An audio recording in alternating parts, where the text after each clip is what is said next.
Like I said, I intend on having a bit more serious of a topic before we start today's stream. This is not meant to be a regular occurrence. It's just kind of something that was brought to my attention by, admittedly, a much larger YouTuber, and, I'd just like to say my piece. My intention is to cut out this section of the VOD and upload it to my channel, maybe with some light editing, and just kind of make that a week upload thing. But what I wanted to talk about today was basically gatekeeping. We all are familiar with the concept to various degrees, but in recent history and recent topic of discussion. Hey Arna, yeah, we're talking about. We're gonna go over like a bit of gaming commentary kind of thing before we actually start playing cyberpunk today. What I wanted to talk about is basically the idea of, gatekeeping your hobbies from outsiders who want to come in and, change it and make it something it's not. We're all familiar with this to various degrees, but it's become a really big push, especially like in the current culture war that's going on. And I don't like to wade into the culture war stuff too much. I think that it's pretty toxic. I think that it's pretty unproductive. I want to enact the changes I see as necessary through, constructive criticisms and informed consumers, So that's like the goal of the Nickel Neko channel. I don't want to get political or anything like that because I don't want to alienate an audience, Just because, maybe you believe in communism or maybe you believe in extreme anarcho-capitalism.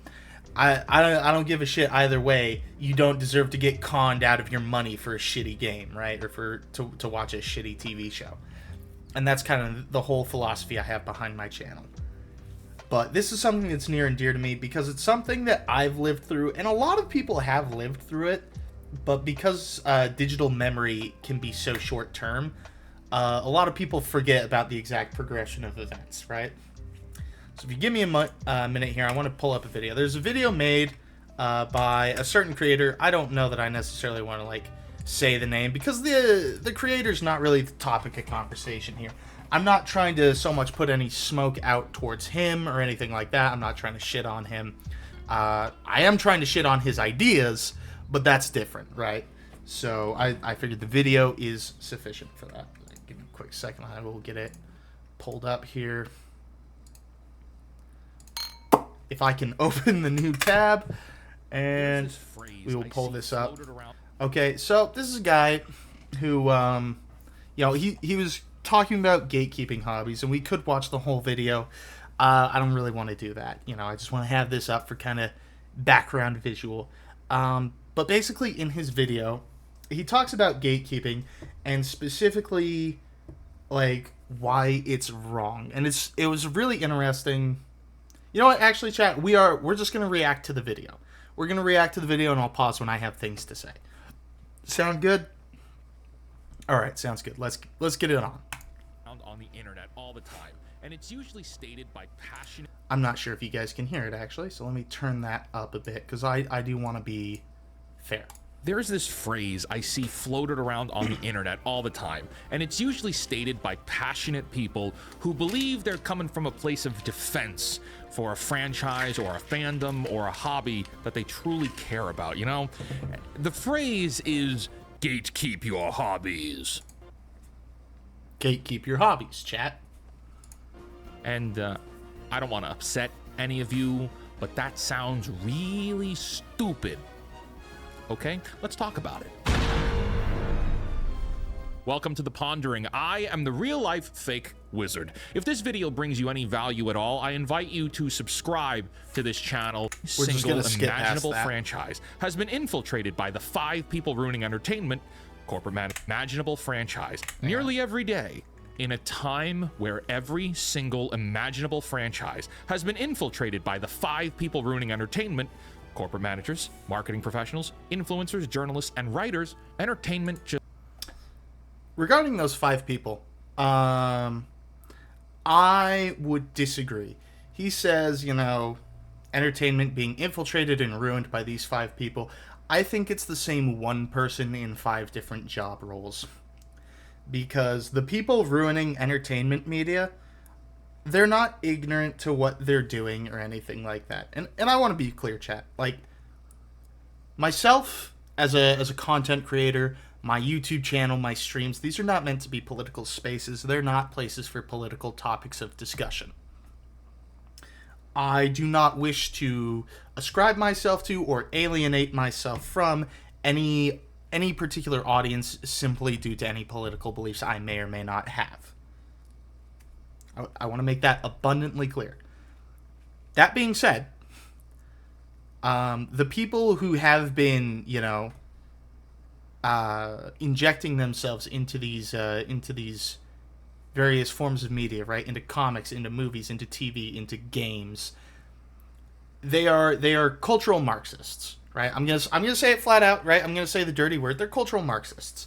And what cultural Marxism is basically the idea of subverting a culture. Like, you take a place like the United States of America, right, where Marxism or communism as an idea can never truly thrive because it's just so antithetical to the American cultural identity.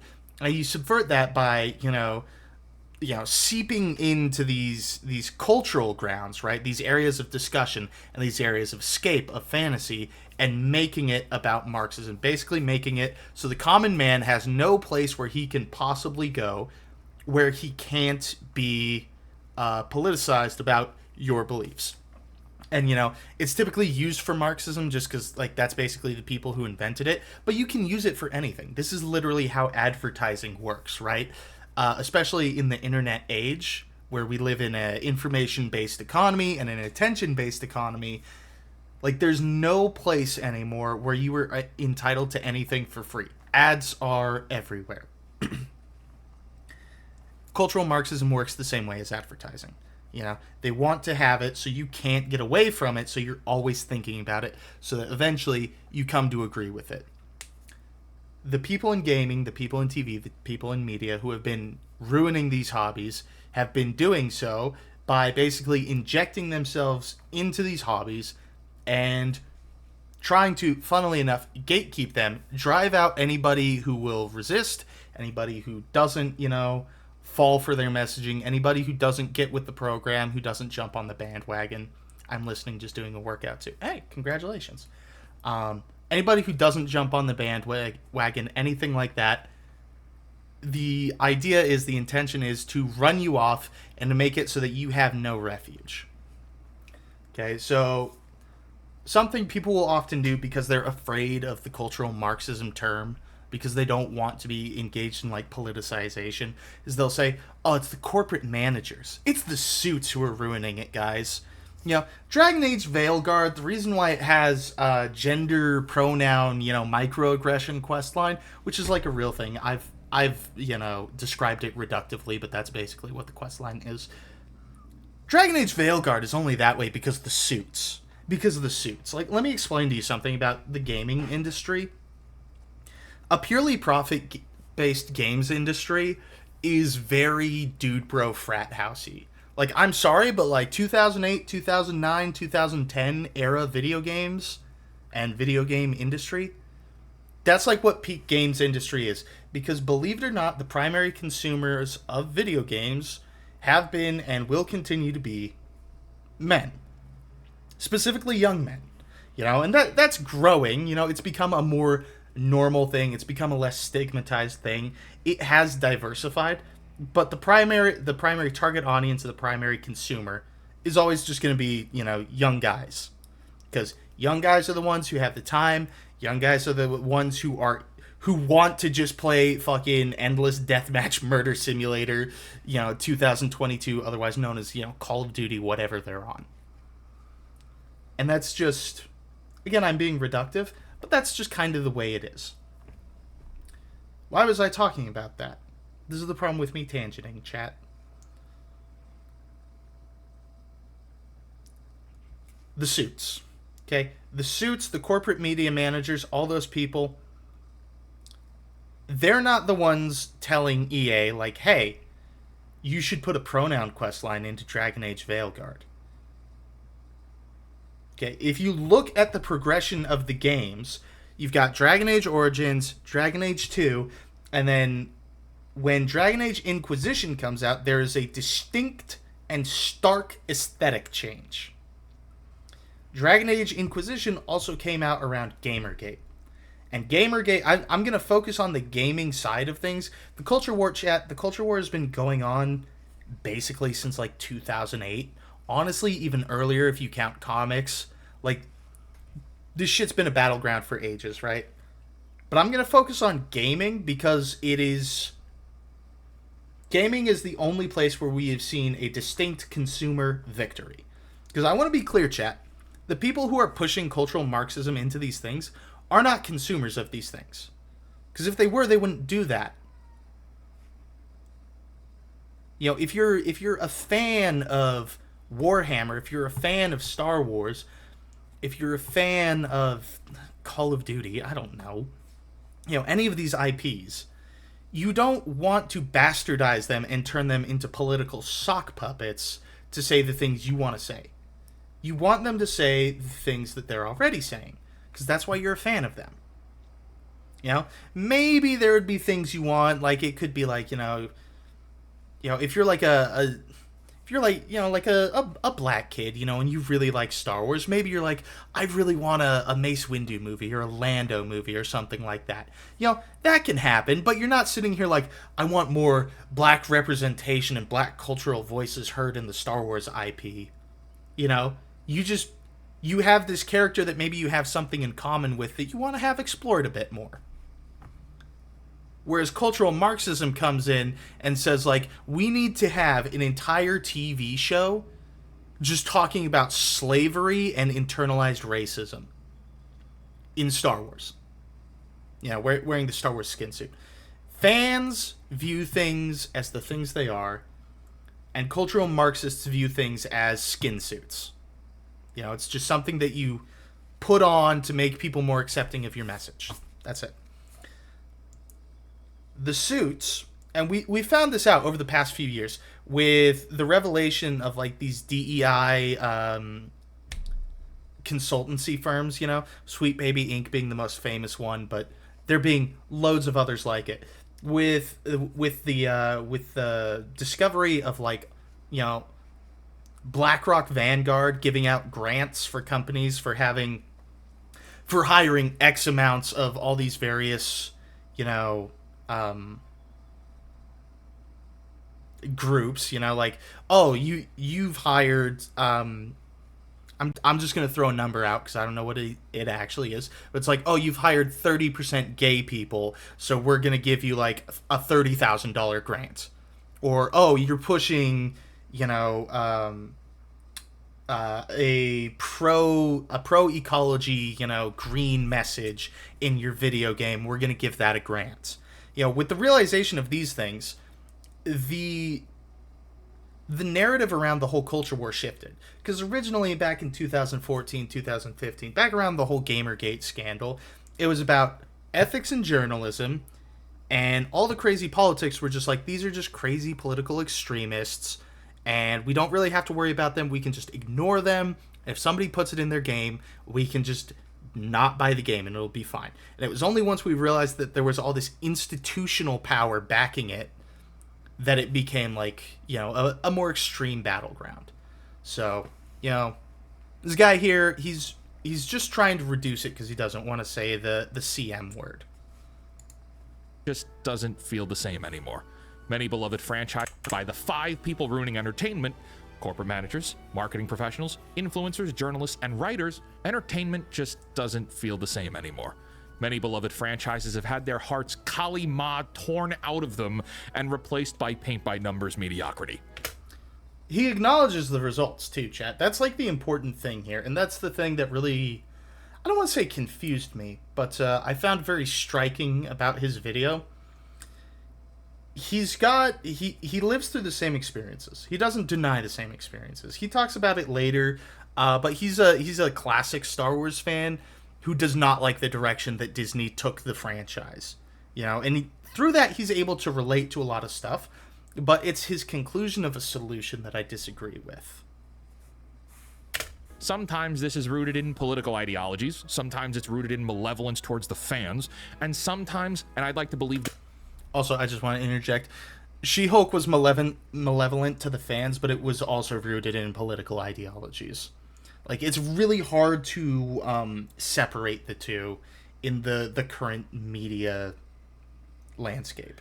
This more often than not, it's rooted in absolute sheer incompetence. I disagree. The incompetence excuse... The entertainment industry, and again, I'm just going to keep using video games for, like, the purposes of the discussion. The gaming industry has had 10 years to beat the incompetence allegations. They have had 10 years to fire the marketing directors who are giving you bad advice. They've had 10 years to stop listening to games journalists and start listening to YouTubers. They've had 10 years to not accept grant money from BlackRock Vanguard. They have had 10 years to not consult with Sweet Baby Inc. with all these consultancy firms. And they have not done so. They have not stopped. If anything, they have only doubled down. They've only ramped things up. And that's why we're seeing such an emerging dominance from Eastern games, you know, with Marvel Rivals, Black Myth Wukong coming out of China, First Descendant coming out of Korea. Like, the two most popular Western games from the past 2 years were an always online live service game, Helldivers, which almost got snarled into political bullshit at several occasions, and which, by the way, would have killed Helldivers, and Baldur's Gate 3, which was also expressly political. Baldur's Gate 3, chat. Baldur's Gate 3 is just a competently made Dragon Age Veilguard. Baldur's Gate 3 is just Dragon Age Veilguard if they didn't have ugly characters and better writing and better game mechanics. That's it. That's it. People are promoted to positions they never, ever should have been promoted to. There is a lot of unqualified people getting work they're not ready for, but also, Kathleen Kennedy isn't incompetent. Kathleen Kennedy is one of the people... We'll talk about it more when we get into the actual gatekeeping argument. But Kathleen Kennedy was essentially my first experience of being gatekept from a hobby I had always been a part of. And we'll get more into that in a bit. Also, a tremendous amount of failing upwards in the industry. You take a guy like James Mangold here. Now, Mangold did Logan, and that was pretty good. I have a deep disgust for the Fox X-Men films as a Marvel Comics X-Men fan, but overall, Logan was good. And then he gets Indiana Jones Dial of Destiny. And it's a complete failure in every possible way imaginable. Financially, culturally, the branding was bad. Mangold even took to Twitter to argue with fans, which is never a good idea.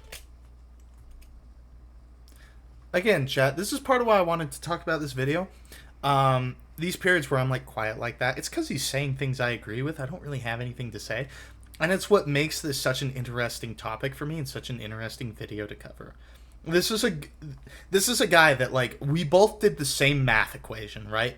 We did 5 plus 10 minus 3 times 4 equals, and we came out with different numbers. So I'm kind of doing this because I want to prove him wrong. To put it, like, to be overly reductive.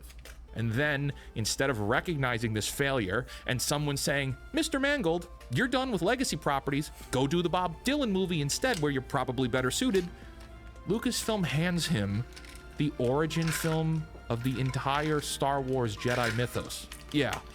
And then he basically said... Which is probably going to be shit. Especially with him saying stuff like this. He's going to say it in a little bit, chat, this guy. But basically the director they got to do the origin story for the Jedi Order publicly said, I don't like being tied down to lore. Which, after 10 years of watching every franchise I love and grew up with get held down and raped in front of me, like Casca in front of Guts at the end of Berserk. Whoa, Reddit moment. I kind of feel like those people should be drawn and quartered in the public square. Says he's gonna do his own thing. Quote, I'm not that interested in being handcuffed by so much lore. Sure, the context is to explain why he's going like 50,000 years into the Star Wars past, but a statement like that makes me think you're gonna throw away more George Lucas canon. And I'll say this, chat, if you're a creative and you don't want to be tied down by the lore of a project, don't engage in an established series. Make your own shit. Also, chat, do I have that on the right day? 34? No, that should be 35. Okay? If you don't like Warhammer, you shouldn't be writing Warhammer. Okay? I'm trying to think. Fourth Wing, the Gooner chick book series about, fucking at a Dragon General Academy. I am not a fan of Fourth Wing. I don't want to work on a Fourth Wing project. I don't want to have to engage with Fourth Wing's storyline. Therefore, if I get hired on to, adapt it. If I got hired on, Hollywood's making a Fourth Wing movie series, and they say, Nickel Neko, we saw your tiny YouTube channel with barely any subscribers. We want you to write for our Fourth Wing movie adaptation. Fourth Wing fans would be rightfully distressed at my appointment to that position. They would go, this is a straight man. He is not interested in bestiality. He takes writing seriously. He's not interested in our Gooner books. He's reductive to the hobby. He has no attachment to the franchise, and he's never read the books before. Why is he writing the film adaptation? And then I'd have a bunch of hot, busty lesbians making out with each other in skimpy outfits for 2.5 hours. And that would be the movie. And I'd say, yeah, how do you like it?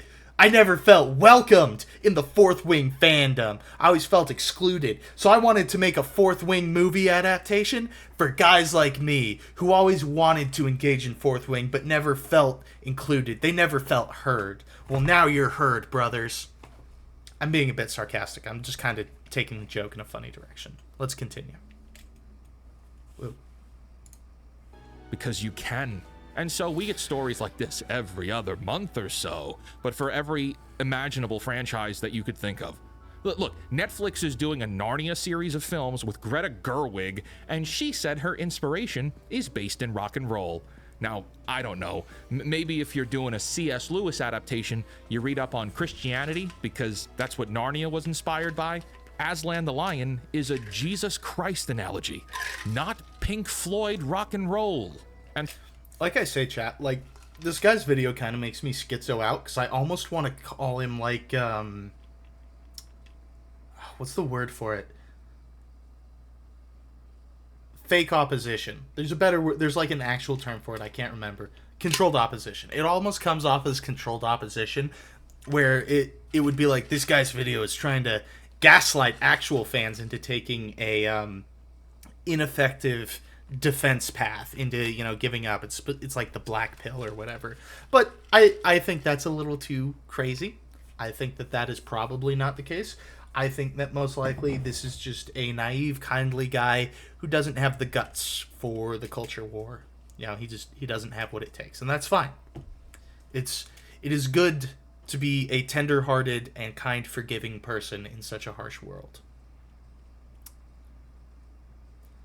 But speak not of laws to we who carry swords. And so fans of these properties take to social media and call out all of the atrocities committed against the things they love. A lot of the criticism on Star Wars, on Doctor Who, Rings of Power, Star Trek, they're all rooted in a love for the franchise. That's something that's not really talked about enough. All the haters that hate on corporate media franchise product, they're only hating because of how much they care. Based and true. If they didn't care, they wouldn't be talking about it at all. But okay, that takes us into this gatekeeping discussion, because... And now here he's going to kind of paint a picture for what gatekeeping is as well.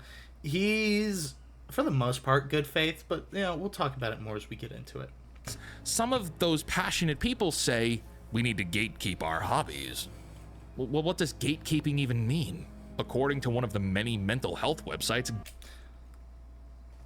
gatekeeping is defined as someone who takes it upon themselves to decide who does or does not have access or rights to a community. Okay, chat. So, he cited, according to one of many mental health sites, which why is a mental health site defining what gatekeeping is? But B, let's read some of the non-highlighted text here. According to the Urban Dictionary. You know what, chat? Let's do something fun.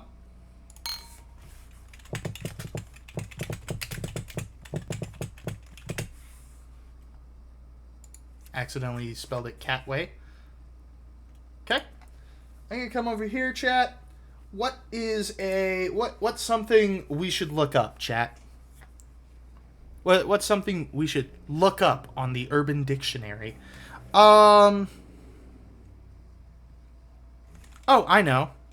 Hey, Urban Dictionary. What is the definition of it? Goonergate? No. Tennessee Hot Pocket. Did they take it down? Okay, that's fine. We'll choose literally anything else. What's a Tennessee abortion, according to Urban Dictionary? The process of giving birth directly into a bear's mouth. Now, obviously, if our friend here had cited the Urban Dictionary as his definition, people would give it a lot less serious weight. When we talk about gatekeeping our hobbies, we're not talking about deciding who does or doesn't have access to rights to a community or identity. When I talk about we should gatekeep, we'll say Warhammer. It's well past that point, but let's say, hey, we need to gatekeep Warhammer. What I'm saying is we should keep filthy, dirty communists who are completely new to the hobby and view it only as a vector for which they can preach their political agenda out. And I believe we should do that regardless of the side. If a bunch of Andrew Tate, red-pilled, incel gamer chuds, whatever, wanted to get into Warhammer, and make it all about, you should just hang out in Speedos with a bunch of half-naked dudes at the pool and sex traffic women, I wouldn't want those guys in any kind of positions of power or authority either. Helldivers 2 is a great example, because Helldivers 2 was getting into political trouble during its initial months of turmoil. Not because of anything game developers said, not because of anything studio heads said, not because of anything publishers said, not even because of anything voice actors or actresses said. Helldivers 2 was getting into trouble because community managers on their Discord were doing dumb shit. And when I say doing dumb shit, I mean they were on their Discord. These were volunteers, basically. These were people who were on the Helldivers 2 Discord, and they said, hey, I'd like to be a mod. And so officially they're considered community managers. And they were saying things like, anybody who puts the puking emoji on, furry porn is going to be immediately banned from the server. They were saying things like, pride is definitely something that's going to be added to the Helldivers universe. Said, Helldivers is supposed to be a satire of fascism, and you're supposed to hate them. When actually, Helldivers is just a fun game about killing bugs and robots. And yes, there's a little bit of lore that's, satirizing fascism and authoritarianism. But there's a difference, chat, between, a satire of a satire of fascism that's hey, we're gonna do fascism, but we're kind of tongue-in-cheek winking at the camera, and everybody's having good fun with this is so silly, but it lets us kind of enjoy a propagandic power fantasy that we all disagree with, right? As opposed to somebody whose entire identity is fighting basically a non-existent political belief. a political ideology. Somebody whose idea of fascism is a Christian mom of 5. Literally, Chad, you remember when that tweet went out of like Trump had appointed somebody to his cabinet, like head of department of something or other, and a picture just went around of like him and his 5 kids, and everybody on the right was like, "Oh, this is so great! Look at him! It's such a cute, happy family," and not everyone on the left, but a bunch of lefties on Twitter and stuff were like, "This is literally Nazi propaganda. You know that?" It's like, white people having families isn't Nazi propaganda, because white people have been doing that thousands of years before Nazis existed. Everyone has families. Black people have families. Okay, when I see a black man and a black woman with like 3 kids, I don't go, this is Black Panthers propaganda. This is black supremacist propaganda. No, you know what that is? That's a family. Same with Asian, same with Indian, same with Latin. Doesn't matter. I'm getting off topic. But when we talk about gatekeeping your hobby, it is about retaining the keys of power to those who can be trusted with them.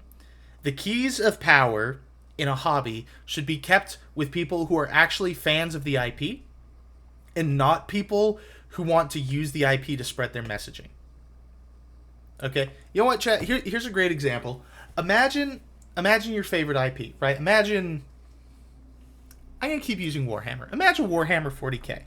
And then now imagine Warhammer 40k, but everyone who's like a Discord moderator, everybody who, the people who run like the majority of the official Reddit pages, everything like that, people who run like all these fan accounts on Twitter. Imagine if all those people were Mormon missionaries. And all of a sudden, everything about Warhammer 40k is like, well, did you know that actually the God Emperor of Mankind is a Joseph Smith analogy? Let me tell you about the Eldar Webway and how that relates to baptism by immersion. Hey, do you want to hear a great message about how, much like the Eldar with their psychic imprint, you too can live with your family and loved ones long after death? Okay, that would be fucking annoying. That is how the fans of these franchises feel when anybody gets involved in them. Okay, this was happening for the longest time, chat. Back in like the 90s. This was like far more so something that the puritanical right did, where they would try to come into a hobby, admittedly much less like sneakily, but they would blow into a hobby, demand specific changes to fit like what they wanted. And then if those changes weren't met, they tried to regulate the thing into oblivion. So they wanted to blow into video games, and say like, hey, this is satanic. All this should be, about Jesus and good family values. Why are we shooting the demons in Doom instead of hugging it out and talking about our problems? Because that used to be something Christians on the right said, not Marxists on the left. They said all this. And people went, what the fuck? Because it's Doom. It's about shooting demons. And that's how we got the ESRB, chat. Because the government was going to regulate video games into the oblivion, and video games agreed to self-regulate by basically just keeping nudity out of the hands of children. Okay? You don't want Mormons to be... Let me correct that. You don't want Mormon missionaries to be community moderating every franchise you know and love. You don't want Marxists doing it either. It's the same thing. Or ideology. So, hypothetically, this looks like someone saying, hey, I really liked Star Wars The Last Jedi. And you replying with, you're not a real fan. Real fans hate The Last Jedi. If you like Star Wars The Last Jedi, you aren't a real fan. Real fans do hate Star Wars The Last Jedi. Here's a 10-hour video about why I'm right and you're wrong. Cope, seethe, mauled, cry about it. Agree with me or get out. I'm joking, slightly. But if you're a genuine Star Wars fan and you like Star Wars: The Last Jedi, there's something wrong with your brain, and I think we should have your skull measured. There's a 90-minute dissertation on why you're wrong and I'm right. Get out of my fandom. Guys, I don't like The Last Jedi. And The Last Jedi is going to be a reoccurring theme here in this video, so stick around. I sat in the theater and closed my eyes when Luke Skywalker died because I couldn't handle the idea of them butchering my hero like that any further. I was heartbroken. Experiencing The Last Jedi, I could tell you, was more heartbreaking than when I dumped my post-college girlfriend. Okay, very upsetty, Luke Skywalker was worse. That girl was just a freak, dude. But okay, so gatekeeping is just another form of bullying? Is that it? Like No. It's not about bullying. Anybody is welcome into a hobby, right? As much as I might despise them, I don't think that Marxists shouldn't be allowed to watch Star Wars. I don't think that they shouldn't be allowed to play Warhammer 40k. And even if I did, there would be no way for me to implement that. I know that because I've been on the receiving end of such policies for 10 years. Chat, for 10 years, it has been made abundantly clear to me in every major IP that I, as a straight white male, am not welcome. That I, as somebody who is not an ardent socialist and, definitive, unquestioning ally of the LGBT, am not welcome in my own hobbies. I'm not welcome in Star Wars. I'm not welcome in Mass Effect. I'm not welcome in any of these things. It has been made abundantly clear to me. They put it in the beginning of their books now. They say, like, oh, this is not a game for hateful people. And I have been trained over the past 10 years that when somebody talks about hateful people, they're talking about me. And they don't mean hateful. They don't really mean that I'm a hateful person. They mean that I'm not rolling over and letting them do what they want to me. Okay? This is not a place for violent assaulters, the rapist said to the victim that fought back. That's what it feels like. So you want to talk about, our good friend here wants to talk about, does that mean we should be bullying people out of the hobby? No. I want people to be in the hobby, because that's how hobbies stay alive. But I do think certain people should be, there's no way to say it without sounding... I was about to say something that sounded really psychotic.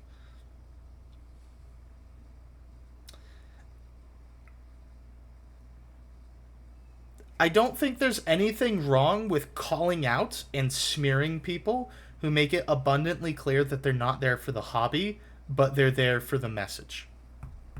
Okay?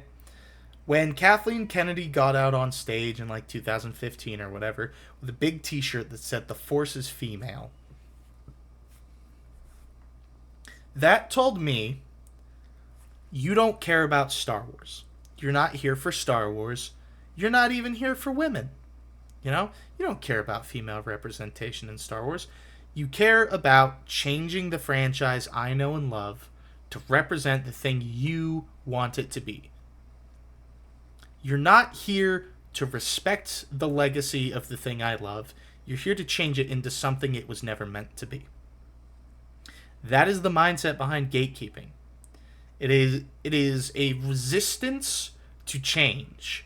And not just change, in the superficial sense, right? It's not a resistance to change in that, they destroyed Cadia in the Warhammer 40k books, and that was bad, and time should have been frozen forever in 1997. No. Okay? I'm all for growing an IP and improving it and letting the IP evolve. But there are some things that just aren't that. I don't know any other way to say it. It's tricky to define, but I know it when I see it. I can't describe to you what a witch is, but I can spot one out in a crowd. If that makes any sense. bullying on behalf of your hobbies? Because I could also follow up by saying I have very close friends who adored The Last Jedi, and so are they lobotomized? That's mean. That's mean. But genuinely, what's wrong with your very close friends? some of them can recite Star Wars lore back to me like it's the ABCs. And these are people who've been there for me in some of my darkest hours. Like, surface level knowledge of a franchise does not equate to love of said franchise. Ever, like in my entire life. But because we disagree on this factor in a hobby, I'm supposed to gatekeep them? That's another thing. It's a hobby, but it's also culture. To say that, like, oh, he's doing the thing that people often do when they don't have a strong defense for an ideology, for a point they want to make, where they try to reduce the argument. You see this a lot with, like, YouTubers. You know, anybody on the internet who gets caught up in drama, like, you know, some fucking Minecraft YouTuber gets cut out, you know, sexting a minor. And they immediately start going like, everybody's like overreacting. This is just like stupid internet drama. I'm just like a dumb laughy man on the internet. Why is everybody freaking out? He's doing the same thing. He's like, I'm supposed to care because we disagree over this minor thing in a hobby? Like, hey asshole, The Last Jedi split the Star Wars fan base. The Last Jedi marks a extreme escalation in tensions in the culture war. The Last Jedi is when things went from subtle to overt. The Last Jedi started entire careers. EFAP as a podcast, okay? EFAP, for those of you who don't know, it's a podcast called Every Frame a Pause. And it's run by these three guys who all hated The Last Jedi. And after it came out, they each individually made their own reviews of it, talking about why it was bad. Covered a few different people who made defense videos for The Last Jedi. And they just slowly found each other and created a brand identity of just covering media and specifically covering the cultural conversation around media. So to reduce it to a minor disagreement over a hobby is silly. And I know he's just using it for an example, but it's a bad example. Where is the line on gatekeeping your hobby? The line is simple. If you're trying to change things in my hobby, you have crossed the line and you are hereby invited to shut the fuck up or get out. You are not one of me. Okay? Gatekeeping a hobby, chat. What it feels like is being in a zombie apocalypse, right? You and a bunch of other survivors are trapped inside a shelter, just trying to make things work. And one of the guys goes like, hey guys, I know we're trying to protect ourselves from the zombies, but out there's a zombie of my wife, and I really can't live without her. Can we bring her here and we'll keep her chained up and everything, and it's okay. That guy has just outed himself as a risk to the entire shelter. And this would have seemed like an extreme thing to say, 10 years ago before we knew better. But now we know better. All it takes is one weak link.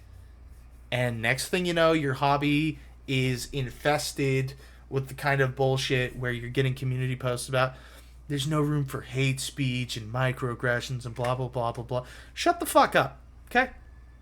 You're right, it is just a hobby. So I should be able to trash talk people if I want. And those people should be grown up enough to just nut up and shut up about it. Who's the paragon of virtue to me tell us what must be gate-kept? Me. You. You determine on a person-by-person basis. Everybody decides for themselves what should or shouldn't be gate-kept.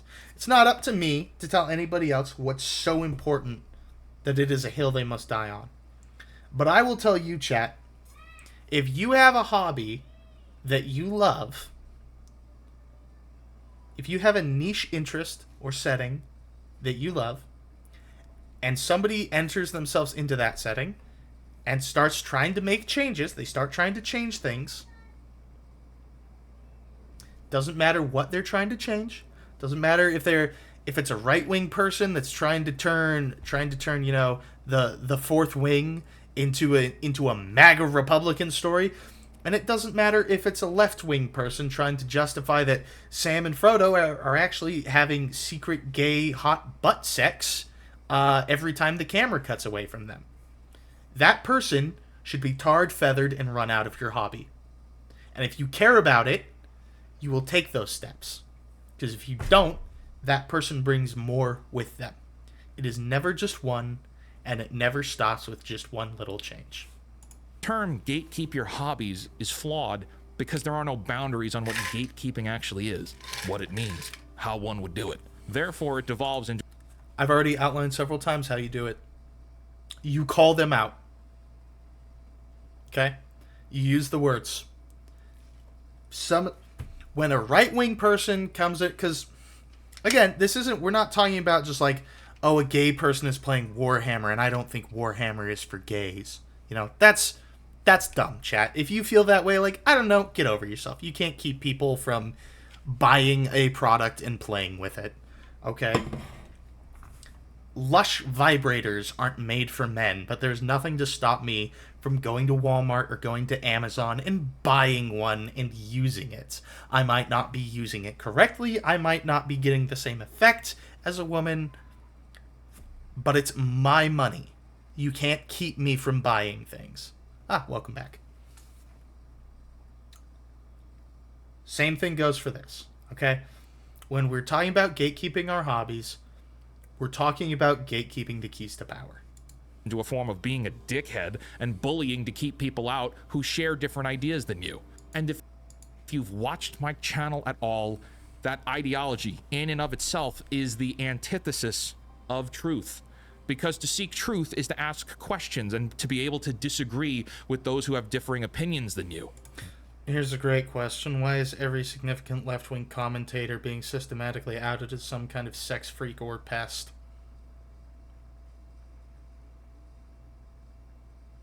Your example's stupid. It's as simple as that. He's saying that gatekeeping is bad because it's keeping out, healthy discussion. But what we're talking about, I'm not talking about gatekeeping somebody who wants healthy discussion. I'm talking about gatekeeping the loser that wants to come into Warhammer 40k and say that, hey, if you support the Imperium of Man, you're actually a Nazi and you shouldn't be allowed to play the hobby. I will not allow outsiders to dictate to me whether or not I'm a fan of my own hobby. Okay? They can be a fan however they want, Somebody says, oh, well, I think the Imperium of Man are fascist. A, they're wrong, but B, that doesn't mean they're not a fan, right? But they don't get to tell me not to play the game. And they don't get to, extrapolate real-world politics or assumptions about my personal identity based off of a faction I like in a fun make-em-up game. Okay? That'd be like me calling every Tau player a communist. That'd be like me calling every Slanesh player a weird gay deviant. It's silly. But okay, I got you. I know where the root of this is really from. You want to keep ideologues and activists out of your entertainment, right? Bingo. All right, chat, we can end the video there, right? There is certainly not, let's see here, 6 more minutes of him talking more than he should. That's what this really comes down to. Let's bully the woke bastards out of our media. Not necessarily the woke bastards. I, for one, earlier this week, last weekend, I think technically, I did a stream. I didn't end up uploading it because I wasn't satisfied with my coverage, but I went over the Goonergate situation. Those aren't woke bastards, those are right-wing Puritans. And I don't want them in my gaming hobby either. Because if you're going to come in and start saying, like, hey, you can't have hot women in your video games because the Bible says it's bad. First of all, the Bible doesn't say that. Second of all, the Bible says I have my right to choose whether or not I'm going to sin. And third of all, you're clearly not a real gamer if you think you get to decide what all games should or shouldn't be. You can get the fuck out. gaming as an industry would be a piss poor landscape if every game was an RTS, if every game was a first person shooter, if every game was a battle royale fucking games as live service. If you want to come in and control everything, if you want ubiquitous control over an industry, I want you out. And you say, oh, but you want ubiquitous control over my industry. That's like having an anarcho-capitalist dictator. Like, I'm going to enforce non-enforcement. Okay? I want game developers to do the things they actually want to do. And I want them to feel safe doing the things they actually want to do without having to worry about political blowback. Without having to worry about having their careers lynched in the public forum because they didn't want to put a gay, black, trans person in their game that takes place in medieval Bohemia.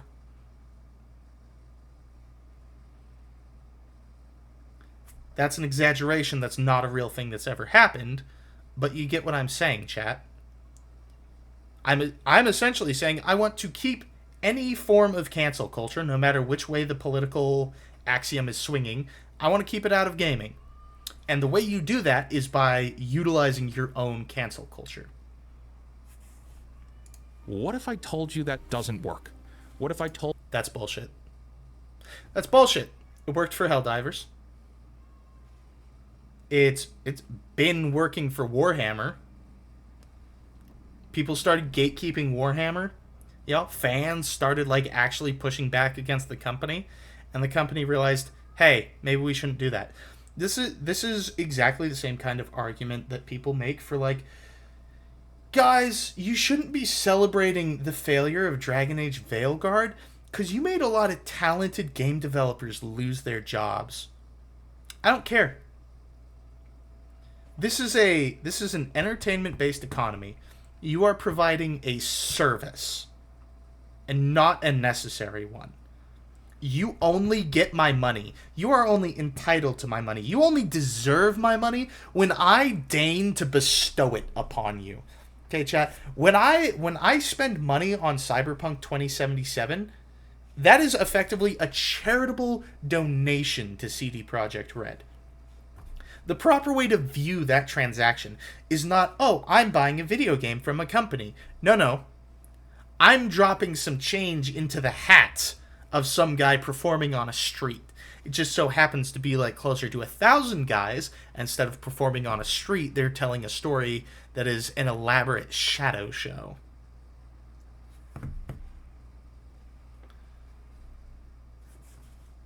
Told you this is a moot point.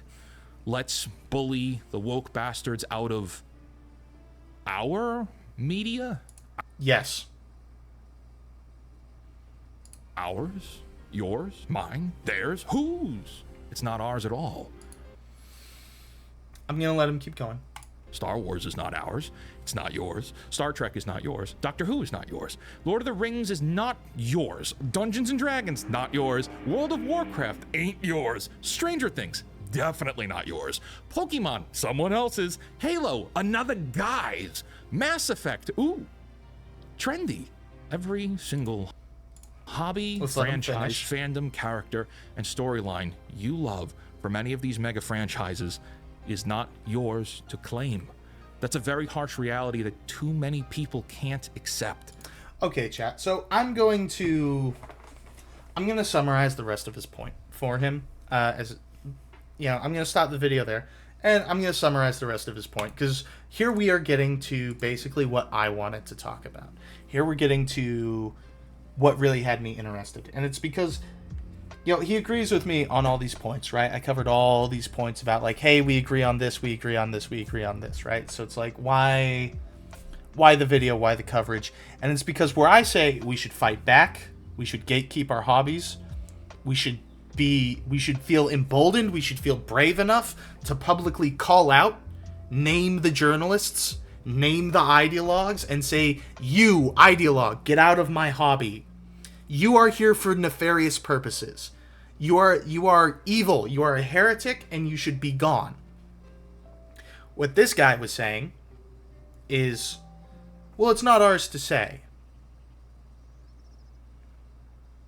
He believes that we as consumers have no rights, are entitled to no opinions, are entitled to no say, and that, we should just sit back and surrender as our hobbies, as our favorite franchises and IPs, as, these things that make us who we are taken over, subverted, and destroyed before our very eyes.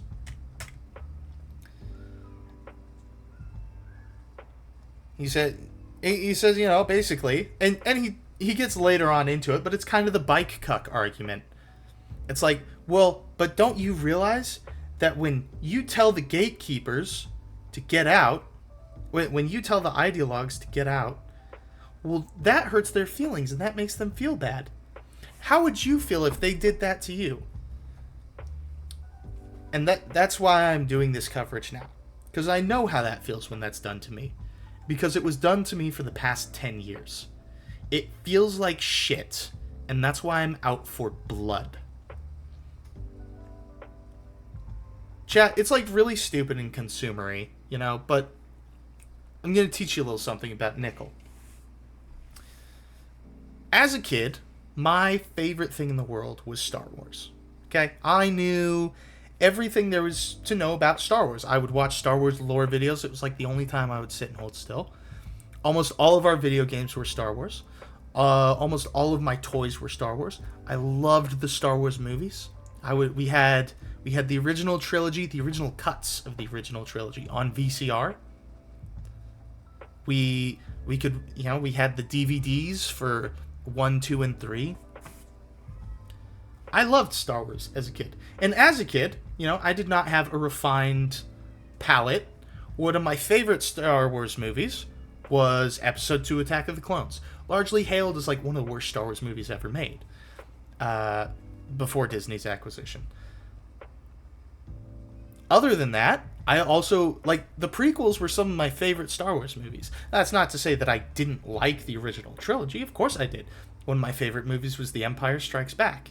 I had a very superficial understanding of these movies, I liked them for the shooting and the action. But Star Wars was my favorite thing. I loved the stories. I loved everything about it. I would read anything Star Wars I could get my hands on. Whether or not I knew what was going on, whether or not I could, keep up with it, even if it was like book 8 in a series I had never read, I would read it because it was Star Wars. I loved Star Wars, chat. Loved it. In 2000, and I believe it was 15, I saw Star Wars start to change. And it started to change very drastically. It started out with just being, I never liked The Force Awakens. I saw it for what it was. It was a soulless cash grab, and admittedly, that was largely informed by the fact that I had an anti-Disney bias at the time. So my father was an animator and a Don Bluth fan, so that's a whole nother topic. But I didn't like The Force Awakens. And then after TLJ came out, after The Last Jedi came out, they got very open with it. If you don't like the direction we're taking Star Wars, you're not welcome here. This is not a hobby for you. This hobby was never for you. And that became the narrative. This was never... Star Wars isn't for men. Star Wars isn't for straight white men. Star Wars isn't for Republicans. Star Wars isn't for any of these people. Star Wars was never for these people. And if you think it is, well, you should get out. Slowly, all the Star Wars media that came out was not only, bad Star Wars media, not only did it suck, but it was openly hostile towards the original Star Wars fans, towards me. It's like, if you don't like what we're doing, well, we're not open to criticism. If you don't like what we're doing, fuck off. And eventually I did. Like having a self-destructive girlfriend who's abusive and says, if you can't handle me at my worst, you don't deserve me at my best. I eventually said, okay. And I left. But I never fell out of love with Star Wars, chat. It was still an integral part of my childhood. And to this day, I just get to see it be destroyed, see its corpse paraded around in front of me. And all of this because during the initial phases, during the initial infiltration, during the buyout, Star Wars fans did not gatekeep.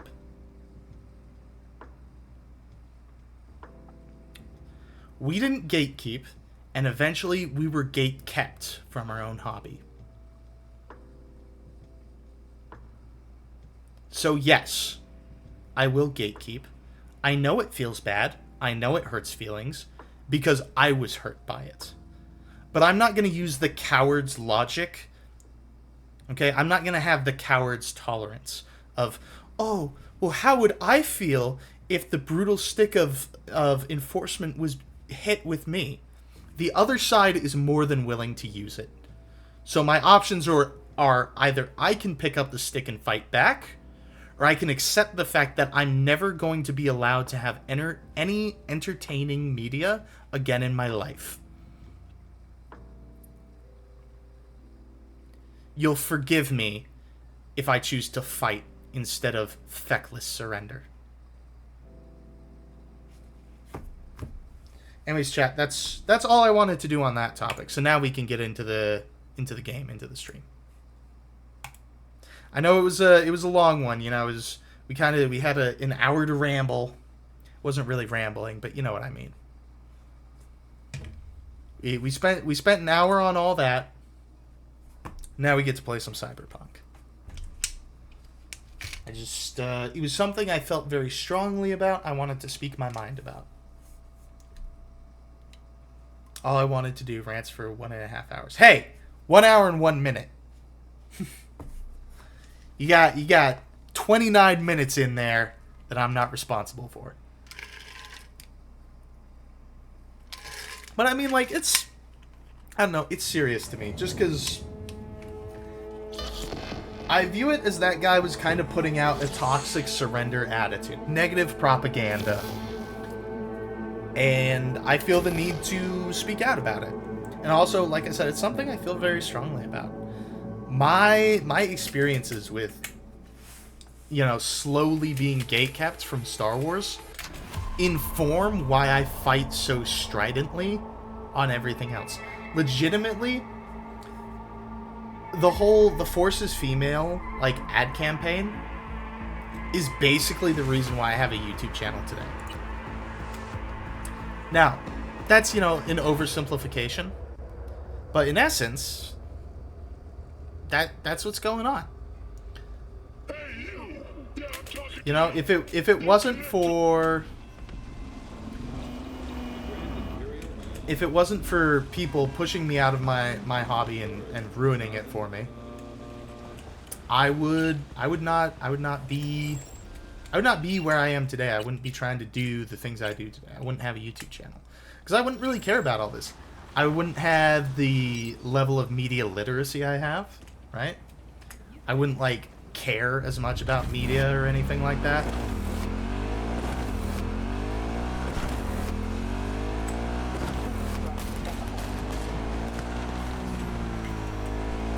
I would just be me. Okay, chat.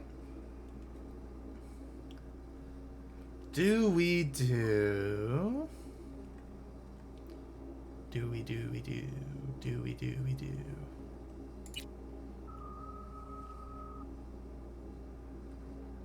Let's do... Oh, no. Chipping in. That's what I was gonna do. Let's do chipping in, chat.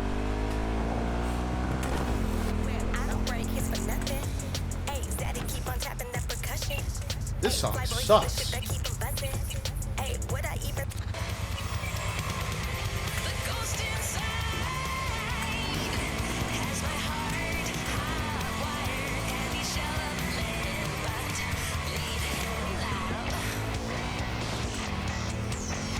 Anyways, chat, what did you think about all that? What are our feelings about commentary at the beginning of our streams? It's not something I want to do every stream or anything like that. Mostly just like when I, you know, see something, I kind of have something to say about it. Just because it's It's not really what I want my streams to be, especially like my solo streams. Because I'm not as good off the cuff. But, you know, I welcome your guys' feedback as well. Because if you're like, honestly, it's boring, I'm not here for that, that's cool. I will only make those videos. Sometimes if it's something that it's like, man, I really don't want to put in the work for a video, you know, but I still want to like talk about it a little bit. I feel like this is a good way to approach that. I don't know.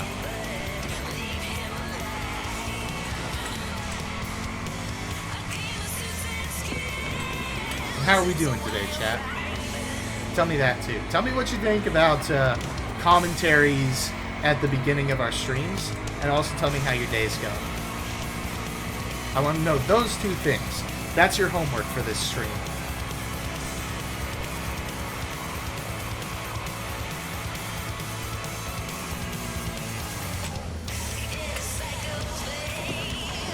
Oh, my Nvidia.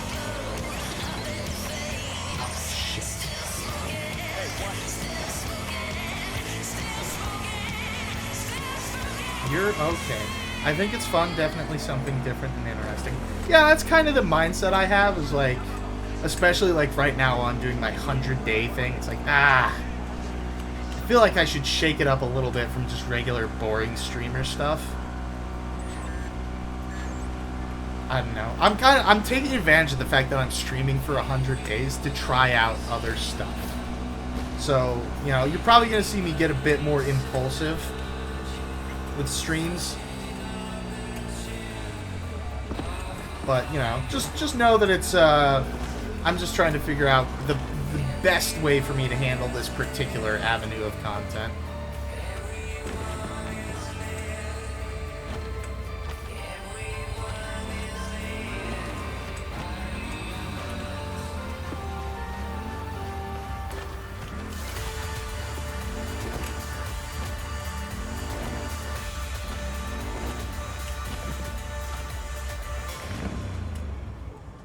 I'm glad you're doing okay today, chat.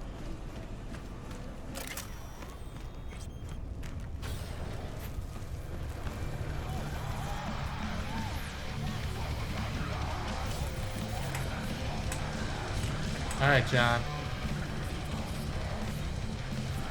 Okay, one more time. You're just gonna talk to Rogue about Smasher, right? Then you'll hand me the wheel and hop back in the passenger seat. That is the plan.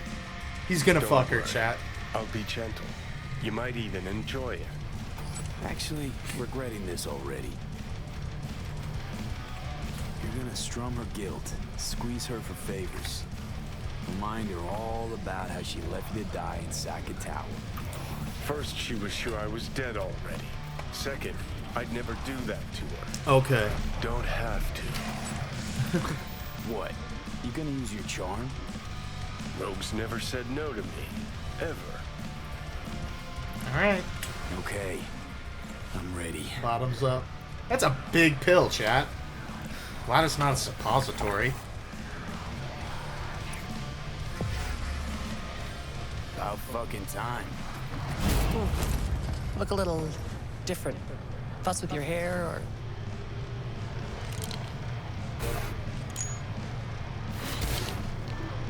Fuck, it's good to be back. Never knew you'd gone off somewhere. What's your poison?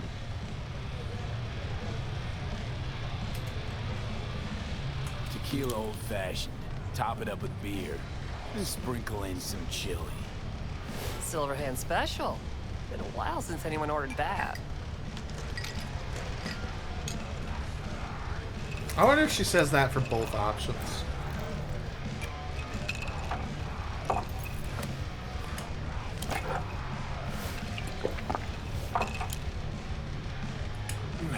Give me another. You got it. Johnny's gonna kill my fucking liver.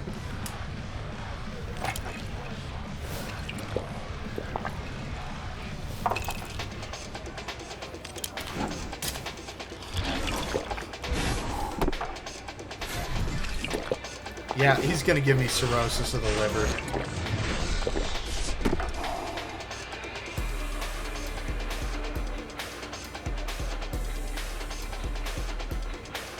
Suspicious rider. Name mean anything to you? I've never done this quest line, That's your chat. guy. How do you know the name? We go back. Where'll I find him? Got a salon in Watson, Pershing Street. Oh no, he's gonna give me a tattoo. So what'll it be? Billy Goat or the other one? The other? Other one. He's gonna love it. Sure he will. I know what the other Jeremiah one is, Grayson. but... Heard he's an operator for Smasher. But you didn't hear that from me. Hey, who are you again? Yeah, could say we had something in common. Ruby Collins. Sloppy second for Grayson after I banged her. Classy. Yo!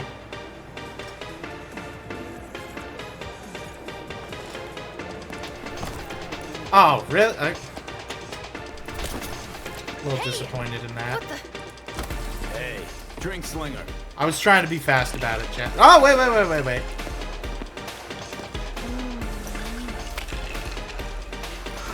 It's not, strictly speaking, nudity. Twitch, YouTube, it's not nudity. She is wearing clothes. But I feel like it's a bit much. Simón! Más rápido! Simón!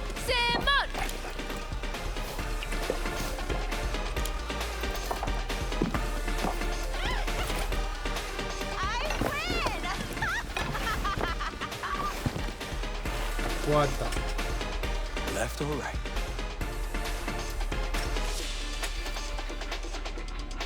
I took the blue pill! Think I got something better. Hey, you Ruby! What? You've heard about me? Let's get out of here. Tell you what I heard, then you'll show me if I'm right. Just got a little biz to take care of first.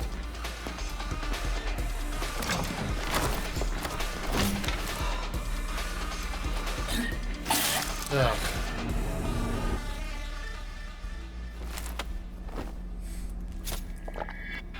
That asshole. Get your fucking paws off Ruby. She ain't going anywhere with you. She's on that clock, got it? Fuck, I missed this. Be waiting outside.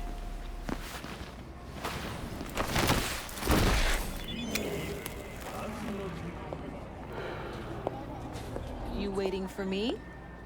Let's go back to my place. Hang on, chat. Gotta be ready on the nickel of purity. Bro, Andy stole a car? What a dick! Also, that was a... He did that with short sleeves, chat. I don't have a robot arm. Where to? Johnny just slashed open my elbow. But take the long way. Look good on you.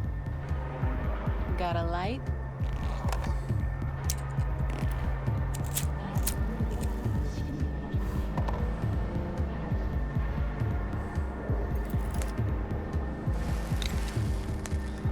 I'm hanging on to that, chat. I got the nickel of purity on the quick draw now. I didn't realize Johnny was gonna do me like that. Like that. Oh my god! Really, Johnny? Really, dude. The benders and the whoring were one thing. Oh, come on, you piece of shit. You gonna get me and her killed? Okay. Fuck. You could have died. Ruby. Maybe I'll call. I'll call. Ruby, focus. I need to talk to Grayson.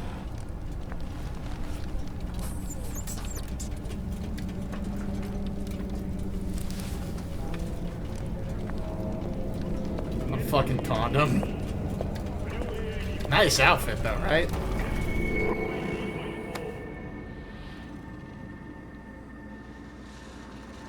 You gonna do it? Hello, Night City. Dick. V.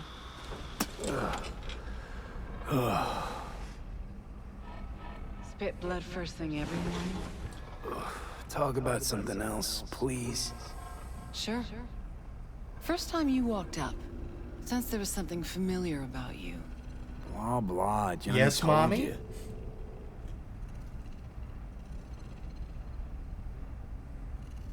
Ugh, feel like shit. I definitely would No have. surprise there. I definitely would have Don't asked if I remember a banged thing, her. huh? Let's just say I see some huge fucking black holes. He called me early morning. Of course, I thought it was you. And I thought, cute kid. Too bad he's gone completely whacked. Came to see for yourself, huh? Morbid curiosity. Mm-hmm. Mommy, And I found mommy, Johnny's mommy, hand. mommy. Feels, weird. This. You knowing about Johnny. Face is changing, you know. Still look like V, but that mean smirk, I'd know it anywhere. How he talks, moves, how he smokes. I don't smoke. I know. Could never confuse you two. So sleep soundly. Smasher. He tell you about him? Yes. Didn't know he'd come back to NC. Johnny found some way to get at him. Wait. Grayson. Jeremiah Grayson. Works for Smasher. Johnny got a tip off some stripper, don't ask me how. Ebonique. Just that. Still, let me see what I can do. We're gonna get that son of a bitch. Know what Smash has been up to all this time? Disappeared after the Sokka Tower assault in 2023. All thought he was gone for good. Then suddenly reappeared. Did a few Mondo jobs for Arasaka, then went right back to ground. Nobody's seen him in years, I seen him. except Grayson, apparently. Can I help at all? In your state? You're useless. Almost. Hollow buzz you when I learn something. Okay. Yes, mommy. Yes. Unbelievable that bastard's somewhere in your head.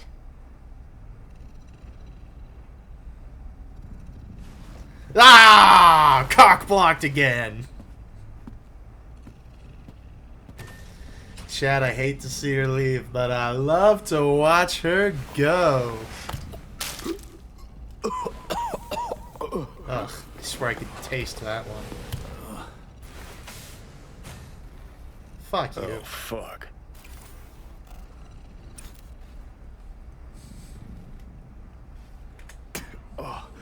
Oh, fuck. Never again. Had no idea the pills would lay you out like this. Maybe it wouldn't be bad if you hadn't chased him down with fuck knows what. That's true. You ought to be the one puking right now. Yeah, well, life ain't fair. Yeah, Fuck you, picked the asshole. Right moment to bolt out of my body. Ought to be happy I left it all.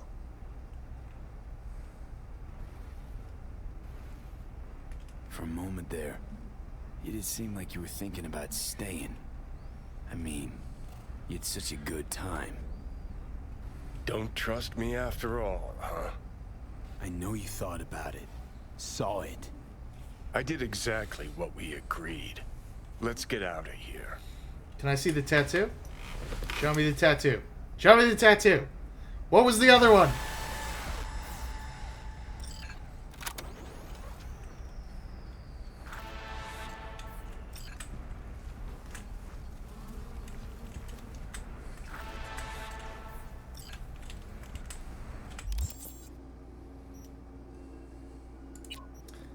Chat, if I...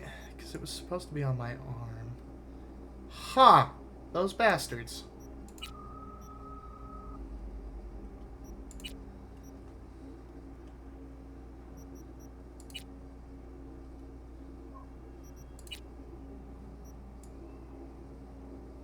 Huh.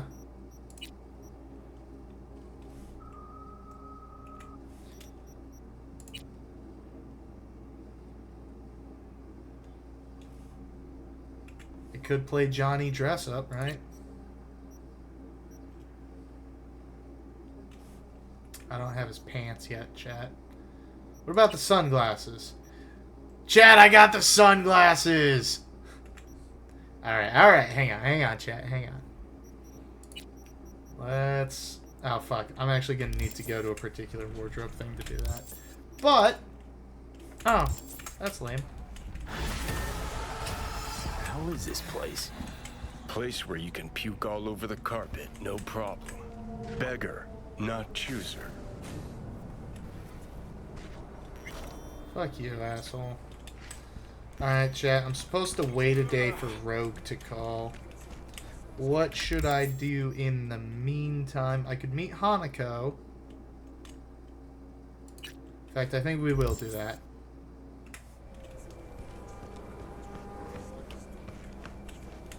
And actually, if I'm gonna meet Hanako, I can wear my Arasaka suit.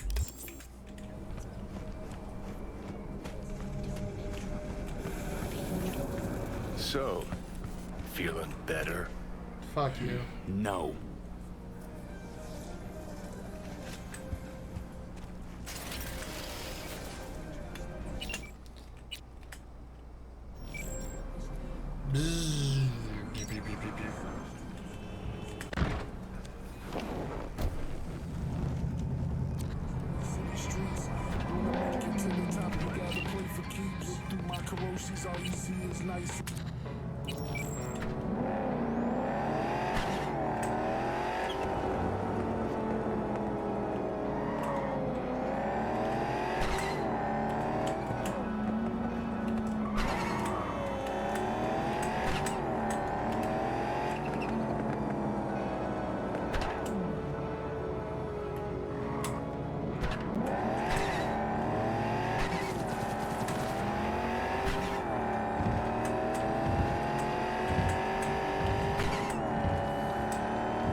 Nailed it.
I want to be a combat medic, like on TV. 男が来ました。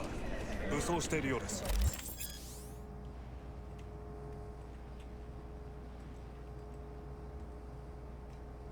Okay, never mind, chat. We can't do that quest, so... I don't even know what to do. I could go to the Dogtown border, but I don't think that's it.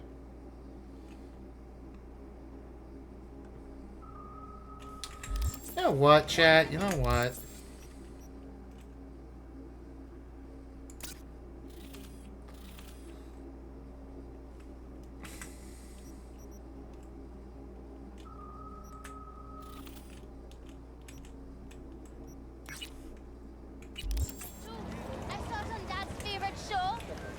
I won't give them medicine.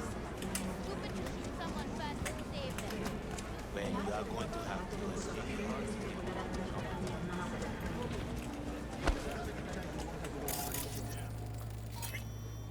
Death.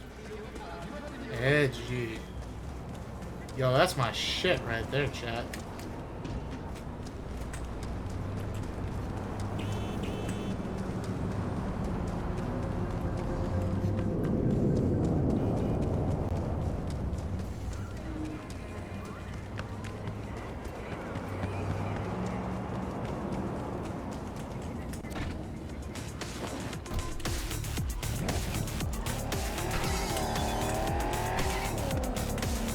Whoop.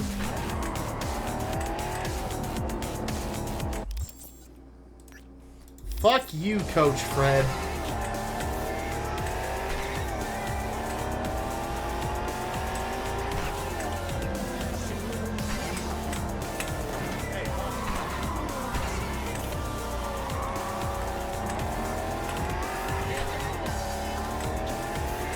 Woo! Almost lost control there, chat.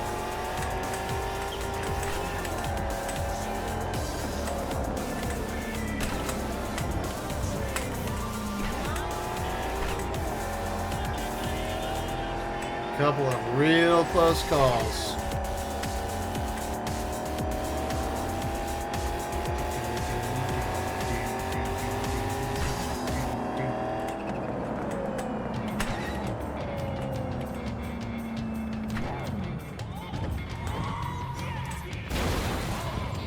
I'm sure it'll be fine.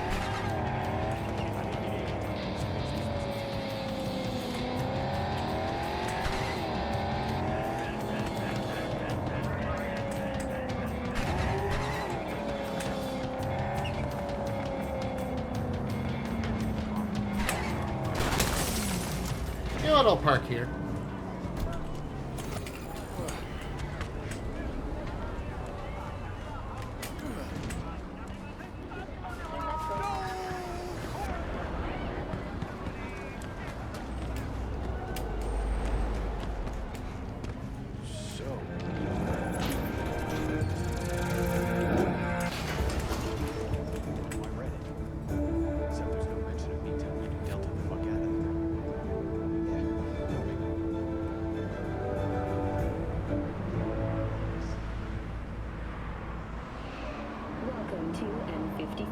It's time for your local news. Violence continues to plague the Badlands. Shootings have been reported along the 166, and 101. Eyewitness accounts point to interclan disputes. Attacks on unaffiliated persons has not Dream. Try out a freshly developed nucleus and let your tongue be made.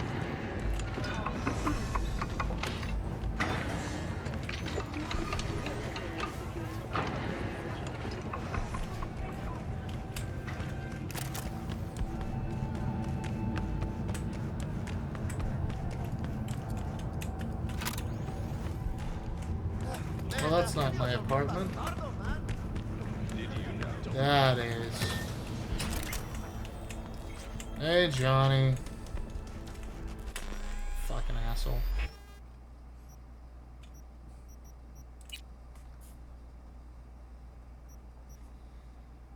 Let's go through and we will unequip all this. So what I want to do, chat, is I want to create like a Johnny Silverhand outfit.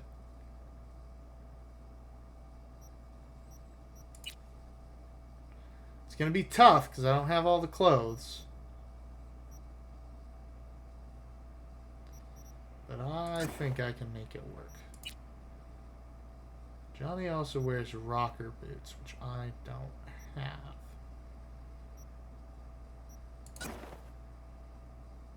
Those are pretty good though, right?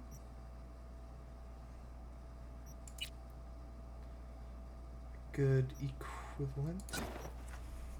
And we'll wear his tank top, even though it's dumb.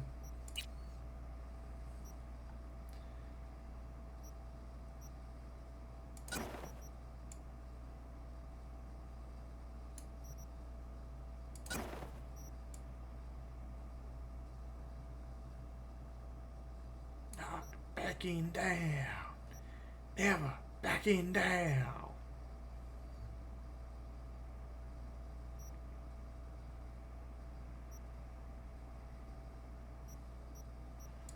Then Johnny doesn't wear a hat. So, there we go. I've got Johnny. There's like our Saka suit. Other thing I wanted to do, chat, is I've got this. And that's got a much better look, much closer to what I'm kind of going for. Okay, yeah, that's the red. Good. This one, chat, I'm going to be honest, I don't like that look. I've cooled on it.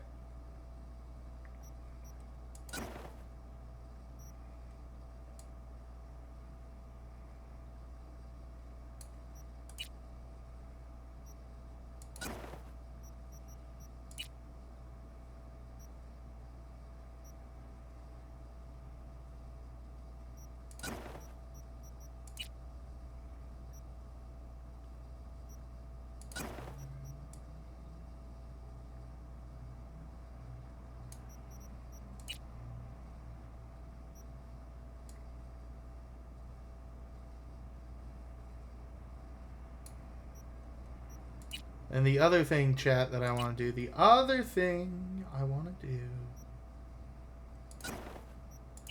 is I'm going to put together army clothes.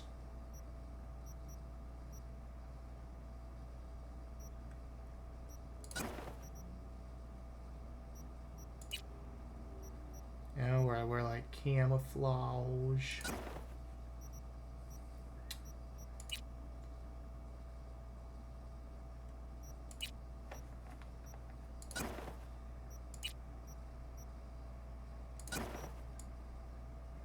There we go.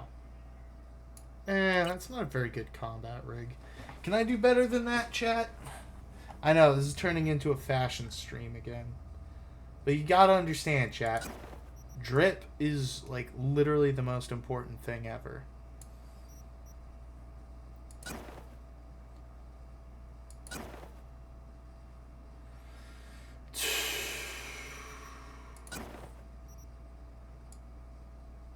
That's not bad. That, you know, that kind of fits the look. I wish it wasn't orange, though. That doesn't fit the look. That just looks silly.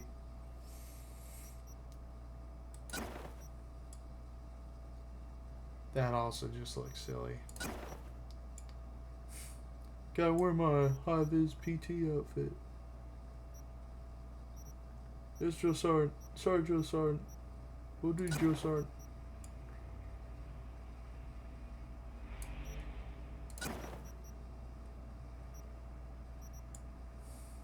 You know what I mean, chat?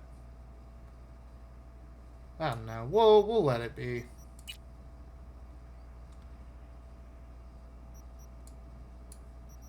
Anyways, that's what I want to wear for right now. The other thing.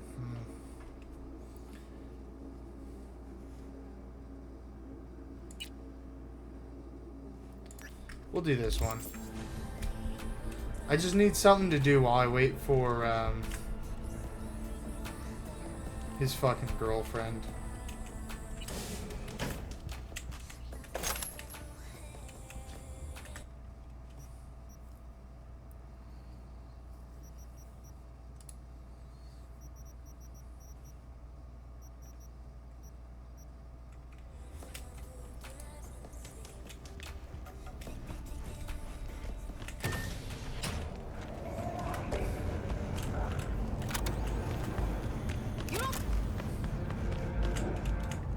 Barry? Am I remembering that right? Who is it? V, your neighbor from upstairs. Remember me? Talked about preem rides. Back then you were pumped about the Mizutani Shion. I said it was for flash posers. You don't forget a gawk thing like that. You gave me this look. I was about to hightail it to the Badlands right then and there. I remember. What do you want? They offer, such as 5 paid vacation days a year, unlimited access. Just want to talk, that's all. I know it's what you need right now, even if you don't want to admit it. I can't turn back time for you, but I can sit next to you and listen. Remind you that you're not in this alone. Now, hold on a sec. We barely know each other, and you just rock up here talking to me about my problems. Yeah, where'd you get the idea something with me was up? You watching me? Someone send you? All right, you got me. Your friends asked me to drop in on you, so I thought, hey, why not? He's a stand-up guy. Who cares if he has shitty taste when it comes to street shredders? Come back just to get your ass kicked? Man, you really know how to cheer a guy up. Maybe those two asshats really are worried about me. All right, come on in. Talk, so let's talk. Nice sandals, bro. I lost someone close to me, too. A damn good friend. What do you mean, two? Wait. This about Andrew? He, told you about him. Best bud I ever had. Known him my whole life. Only person I could spill to without being judged. I'm guessing things at the NCPD haven't changed a lick, huh? One time, a Maelstrom ganger killed a young kid right in front of my eyes. For shits and giggles. I couldn't do shit. The son of a bitch had corporal protection. Typical. Our chief greases his palms with an anonymous donation. And guess what? Officially, kid blew his own brains out. Right in front of your eyes. Something died in me then. I couldn't do it anymore. A few months later, Andrew passed, and everything went to shit. You didn't have anyone to unload on at work? How about Petrova and Mendez? And Petrova's a decent gal, but she's not good with this stuff. Mendez just doesn't get it. He thinks us blues need to be tough. Can't bear the sight of a kid getting murdered. Born with pussy genes. According to him. Well, you told him about based as fuck, chat. Honestly, thought about it a lot. Anyway, they don't know everything. Better that way. Can you tell me how Andrew died? Does it matter? Normally. From old age. It's no wonder, seeing as he was only a few years younger than my grandma. Dying of old age? In Night City? That merits a monument. Whole world should gaze up at it in awe. Ashbox and a niche will have to do. So Andrew was like a grandpa to you. So then Andrew was more like a grandpa to you than a friend? Wouldn't go that far. He was like a... I don't know. A window into the past or something. He reminded me of my grams about our little talks. Time when everything had its proper place. You know? He was the last living record of those times. Everyone's got their limits. Mendez doesn't know shit about life. Everyone's got their limits, even him. He just hasn't reached them. Not like you. What if he's right, though? Maybe my genes are soft. Don't only the strongest survive? If he felt nothing, that means his loss wouldn't have had any meaning. I guess so. Thanks for the talk, V. I need time to take all this in. Sure thing. Take care.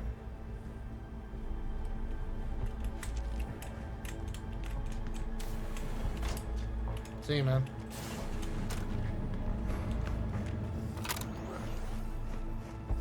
Now I have an objective. Talk to the cops. I don't fucking think so. V ain't no snitch bitch. From the very first stages of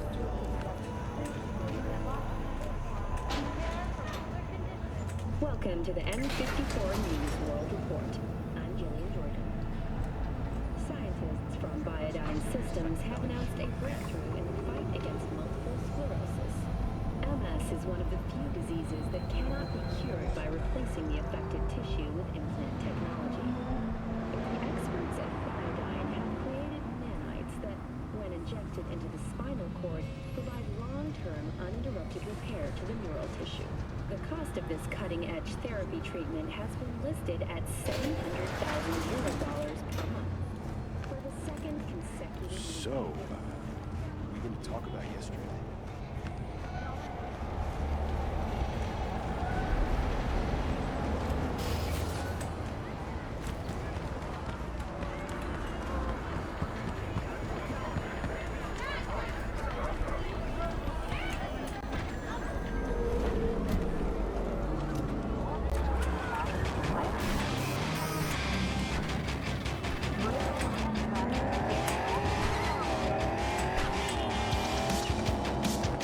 Chat, maybe this was a little unhinged, but whenever I see, like, duplicated NPCs, you know, like random background NPCs, like, you know, like pedestrians and shit just walking around on the street, I always wanna, like, jump out of my car and just kill both of them and, like, schizo out.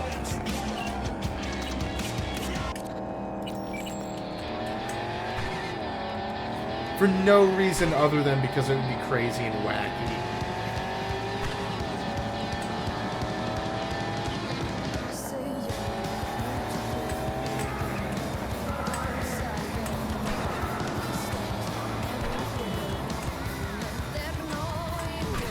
Woo! Look at that corner.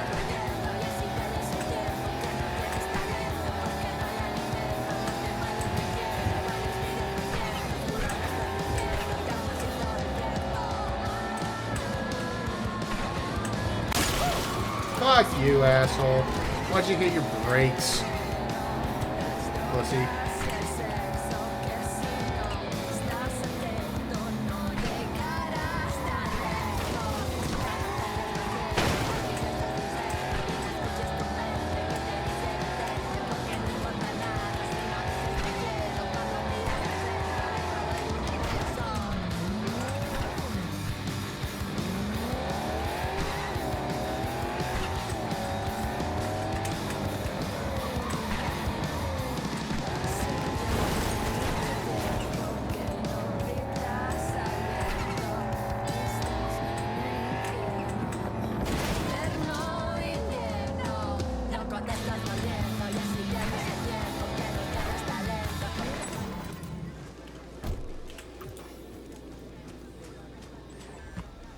Ooh, there's graffiti in here, chat.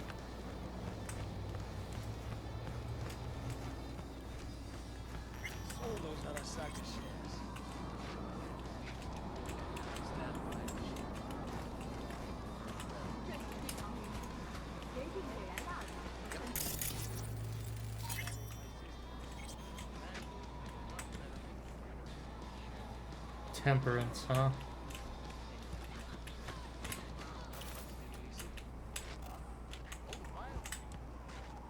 What?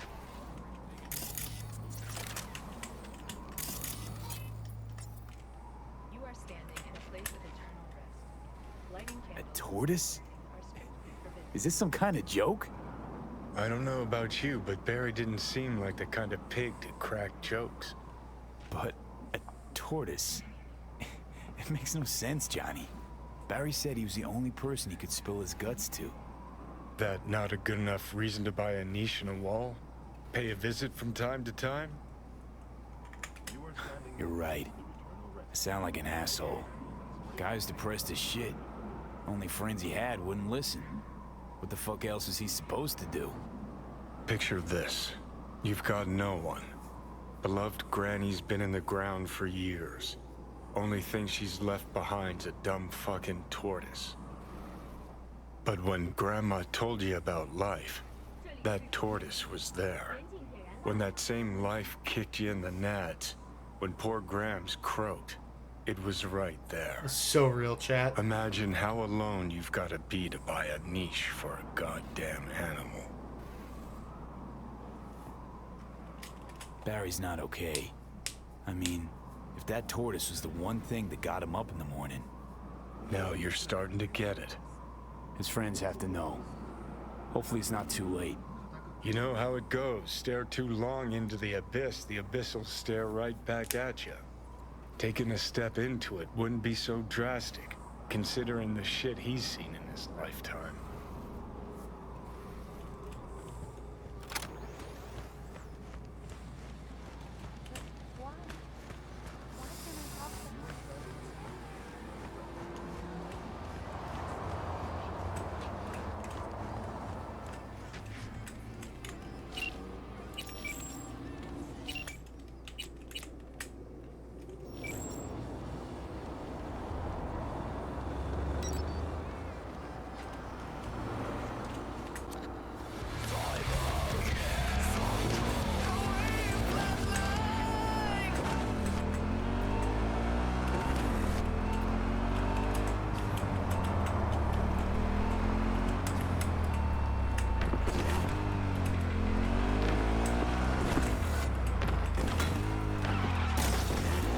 Woo! Close one, chat.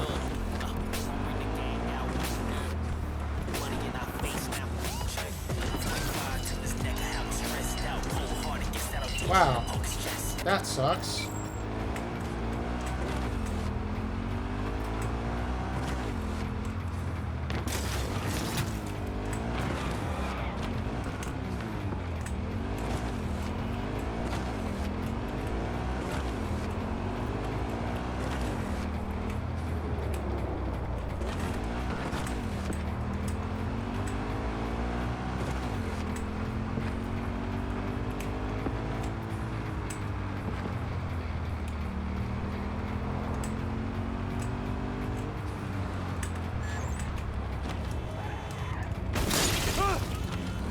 Thanks for the turnaround, bud.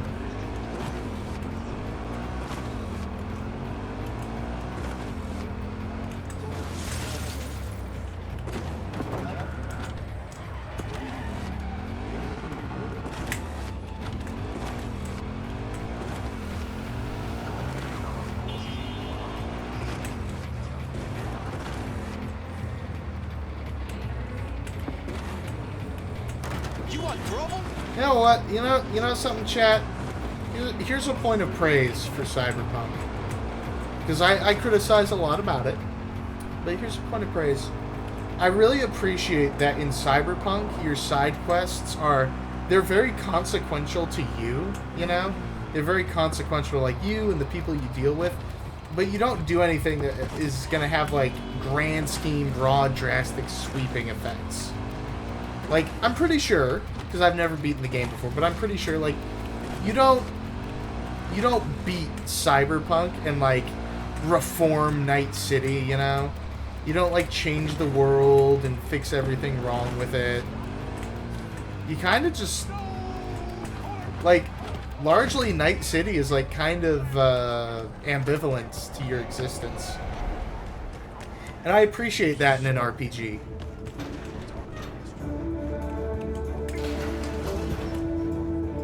There's something to be said for the art of, you know, being inconsequential.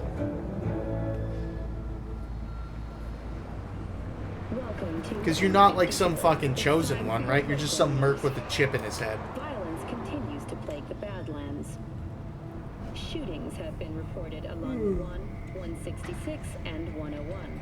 Eyewitness accounts point to inter-clan disputes. Attacks on unaffiliated persons has not exceeded the average.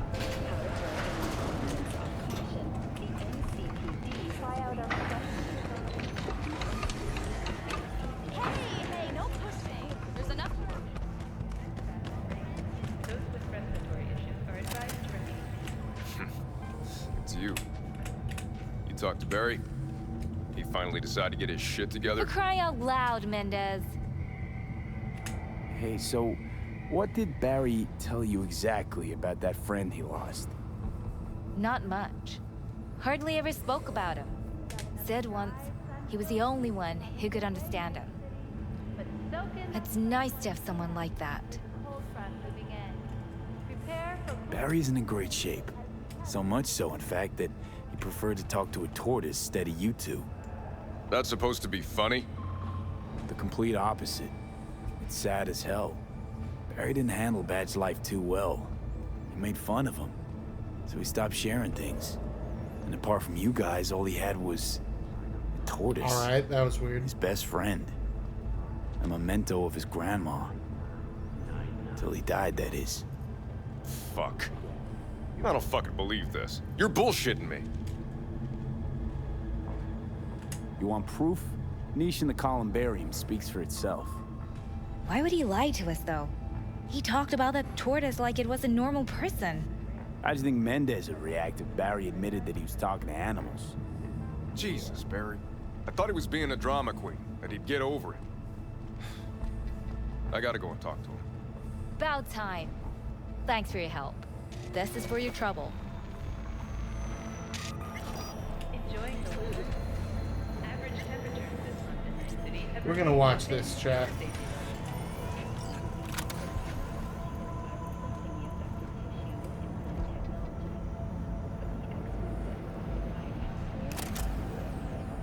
you know last-gen cyberpunk I already told you.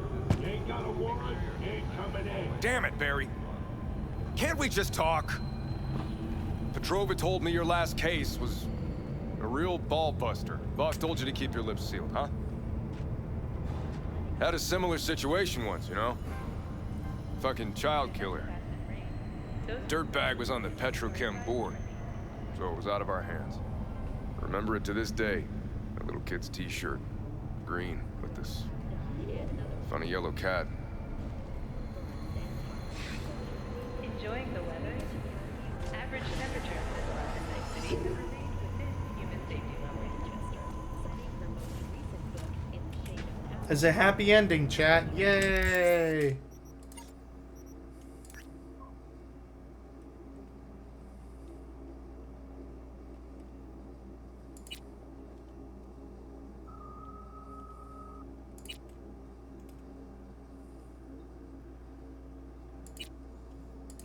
Let's do this one.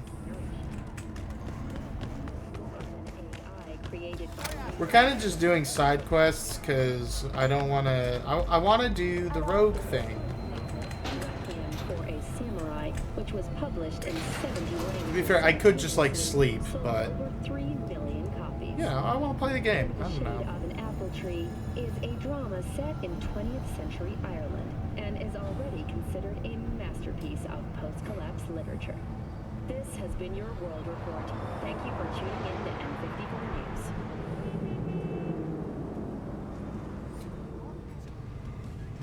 News. I apologize for the yawn, chat. I woke up about 12 hours ago. I don't know. I'm pretty pooped. So, are we gonna talk about yesterday? But you know, kind of just gotta push through it. Cause I'm trying to be good about just like streaming for a bit and stuff like that. You know, just being regular about it. Training my body and my mind to be used to having that as part of the routine.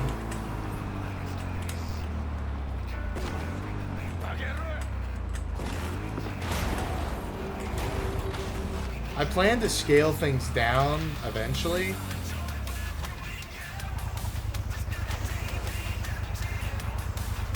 But it's just for right now.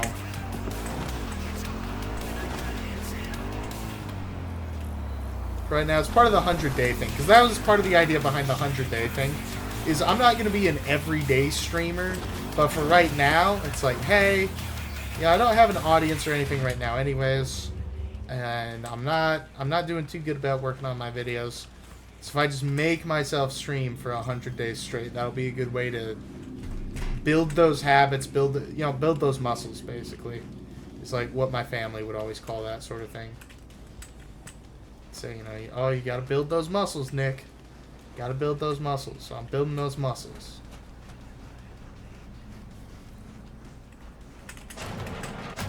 Lizzie, what in the... Fuck.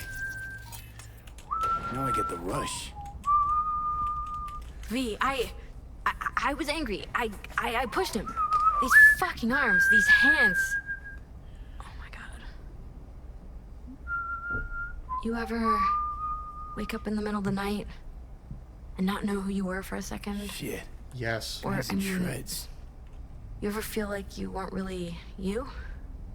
You strangled him, Lizzie. That's how Slowly. I feel all the time. You crushed his spine. Every moment. I was angry. I must have lost control. I just wanted to break up with him, you know? Tell him I wanted him out of my life. But I don't even know how, when.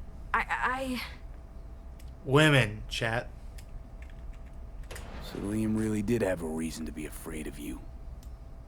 I didn't mean to, understand? I didn't mean to. Yeah, but he is dead. Maybe. It's all the same to him, though. So, this is about the body, right? That's why you called? Yes, the media can't hear about this. Got it? That would be... Oh. Huh?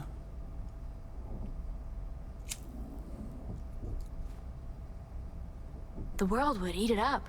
A tale of the temptation to control another's memory. A grim reminder that a person is merely a collection of bytes that can be copied, reproduced, That's depressing. copied, reproduced. Lizzie, snap the fuck out of it. What about the body?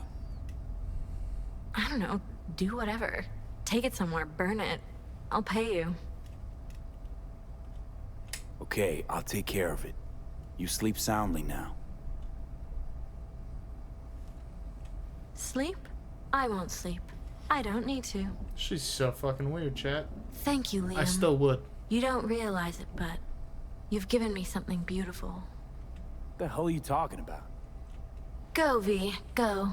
And take him with you.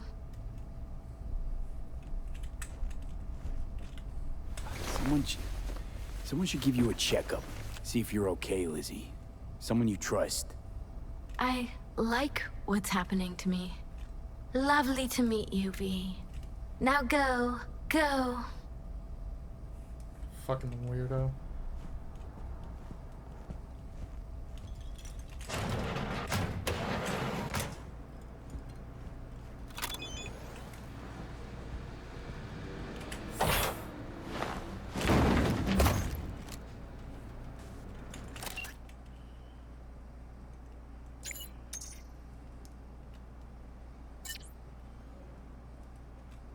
Oh, are you fucking kidding me? She just texted me to be like, hey, what's up?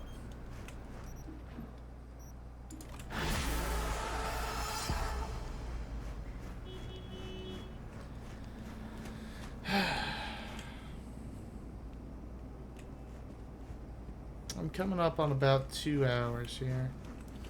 Alright, chat, let's...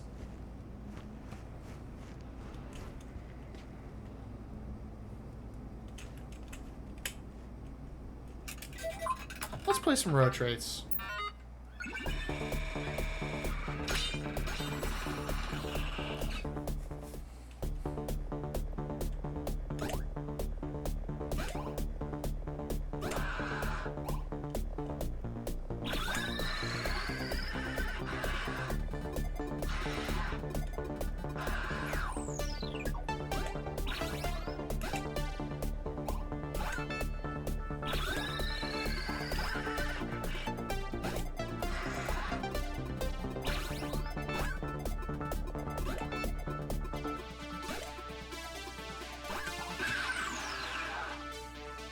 It's roach racing time, chat.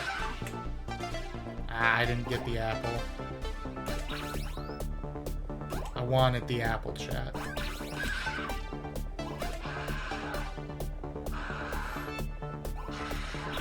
They're really trying to bait me with this one, huh? Most of the apples have been like right in front of the mana course.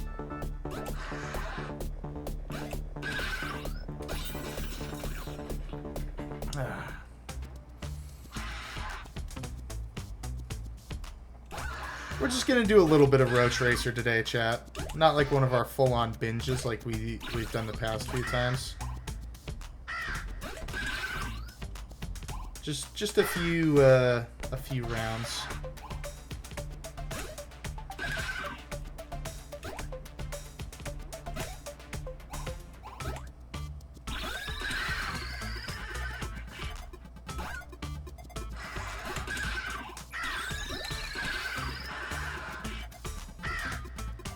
Fun fact about me, chat, I actually can't pay attention to anything, like, unless there's a lower screen that's got Road Tracer gameplay on it.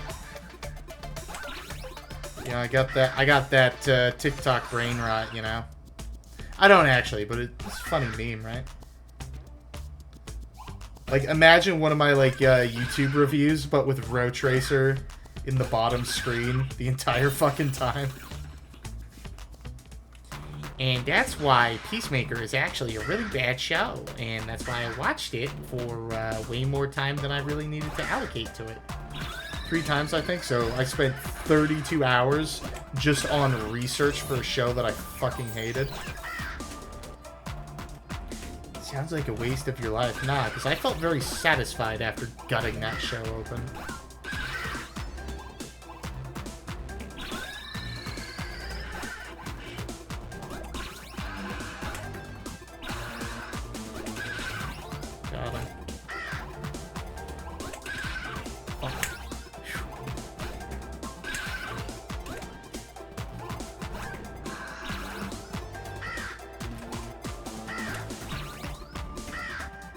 Gotta get all the fruits we can, chat.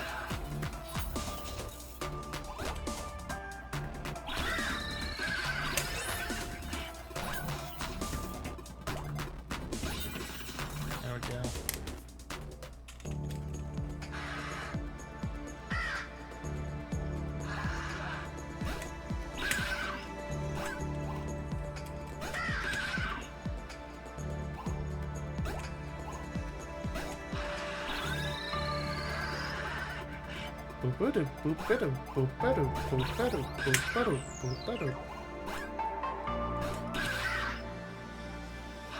See, chat, the trick here... I really like this music, by the way.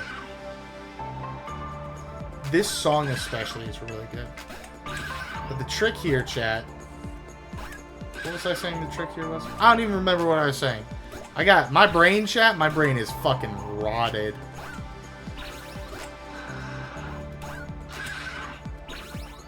Whew! Close one. I got streamer brain bad. Like, I will say, streaming every day for, like, just a couple hours has kind of given me a bit more empathy for, like, Hassan and all those other, like, brain-dead Twitch streamers, like, why they talk that way. It's like, oh, shit, man, you do kind of get a little zonked out of things when you're streaming all day. Not even all day, but just, like, every day. You know, your brain kind of goes into, like, autopilot mode. That's not necessarily to excuse the behavior, but more so to be like, oh, I get it. I understand. I have a bit more empathy towards it.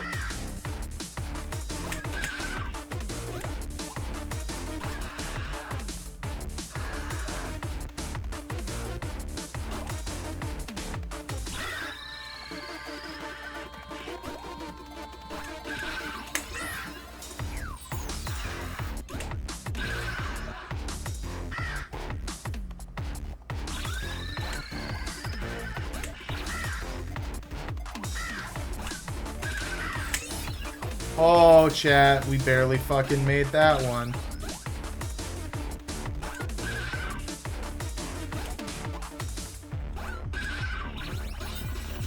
Let's fucking go.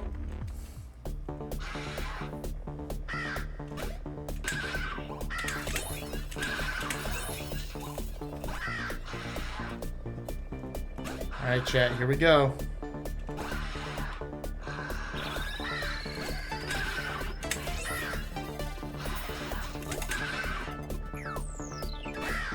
That was stupid of me. I shouldn't have gone for that apple. We gotta play it safe here, chat. Because if we play it safe and we get to first place...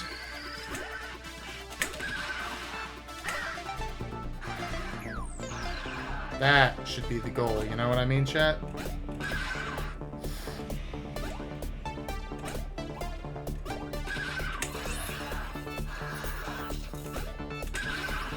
Oh, man.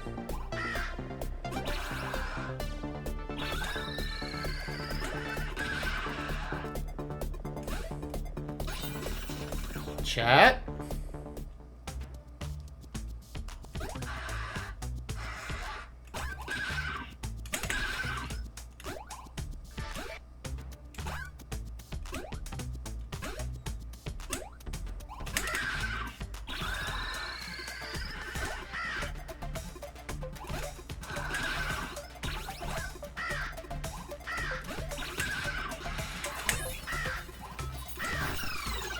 Oh, almost, chat. All fucking most. We got a new place. Third place, chat. Third fucking place. I think we might have already been there, but now we got a new high score. 3019. We gotta get 320, chat. 3020. 3020. That was good. That was good shit, chat. That was like some battle meditation type shit.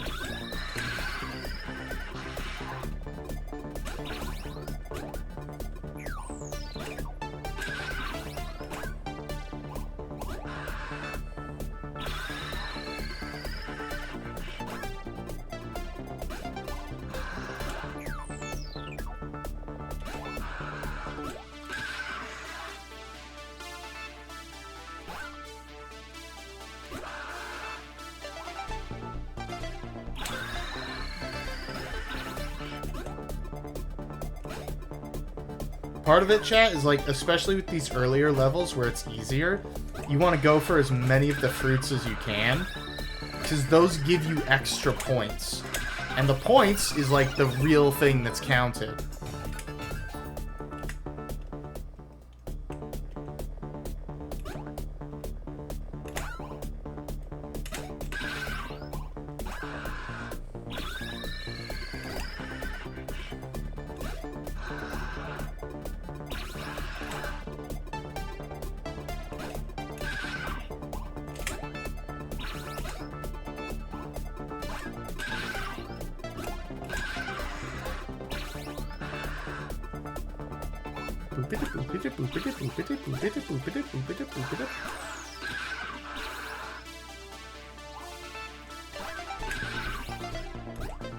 Gotta go for them fruits, chat. Gotta go for them fruits. You can't tell, but I tense my legs every time I jump over an obstacle. It's so fucking funny. I've always been a very physical gamer like that. Like when I play racing games, you know, I lean with my turns. I remember one time when I was playing Fallout 4 back when I was a teenager, my brother was just kind of hanging around. And I had gotten over encumbered, and he noticed. He like called me out for it. It was super embarrassing. I fucking sighed with like relief and like relaxed when I dumped my inventory and got back down to like travel speed. He's like, you weren't actually carrying any of that. I was like, yeah, but it was real to me.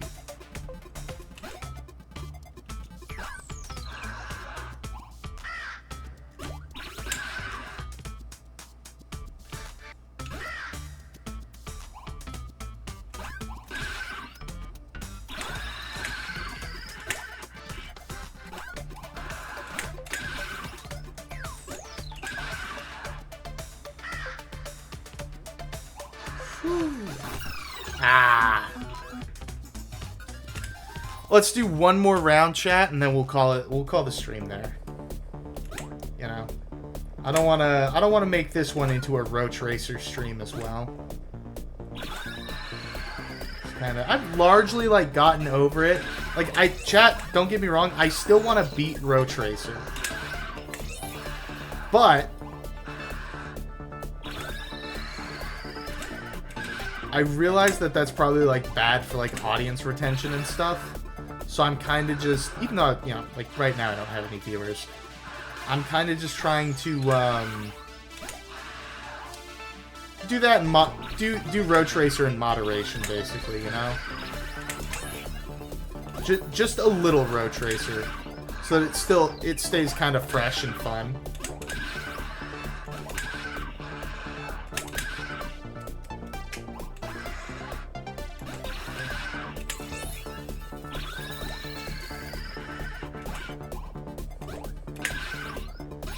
Woo! Got that last apple, chat.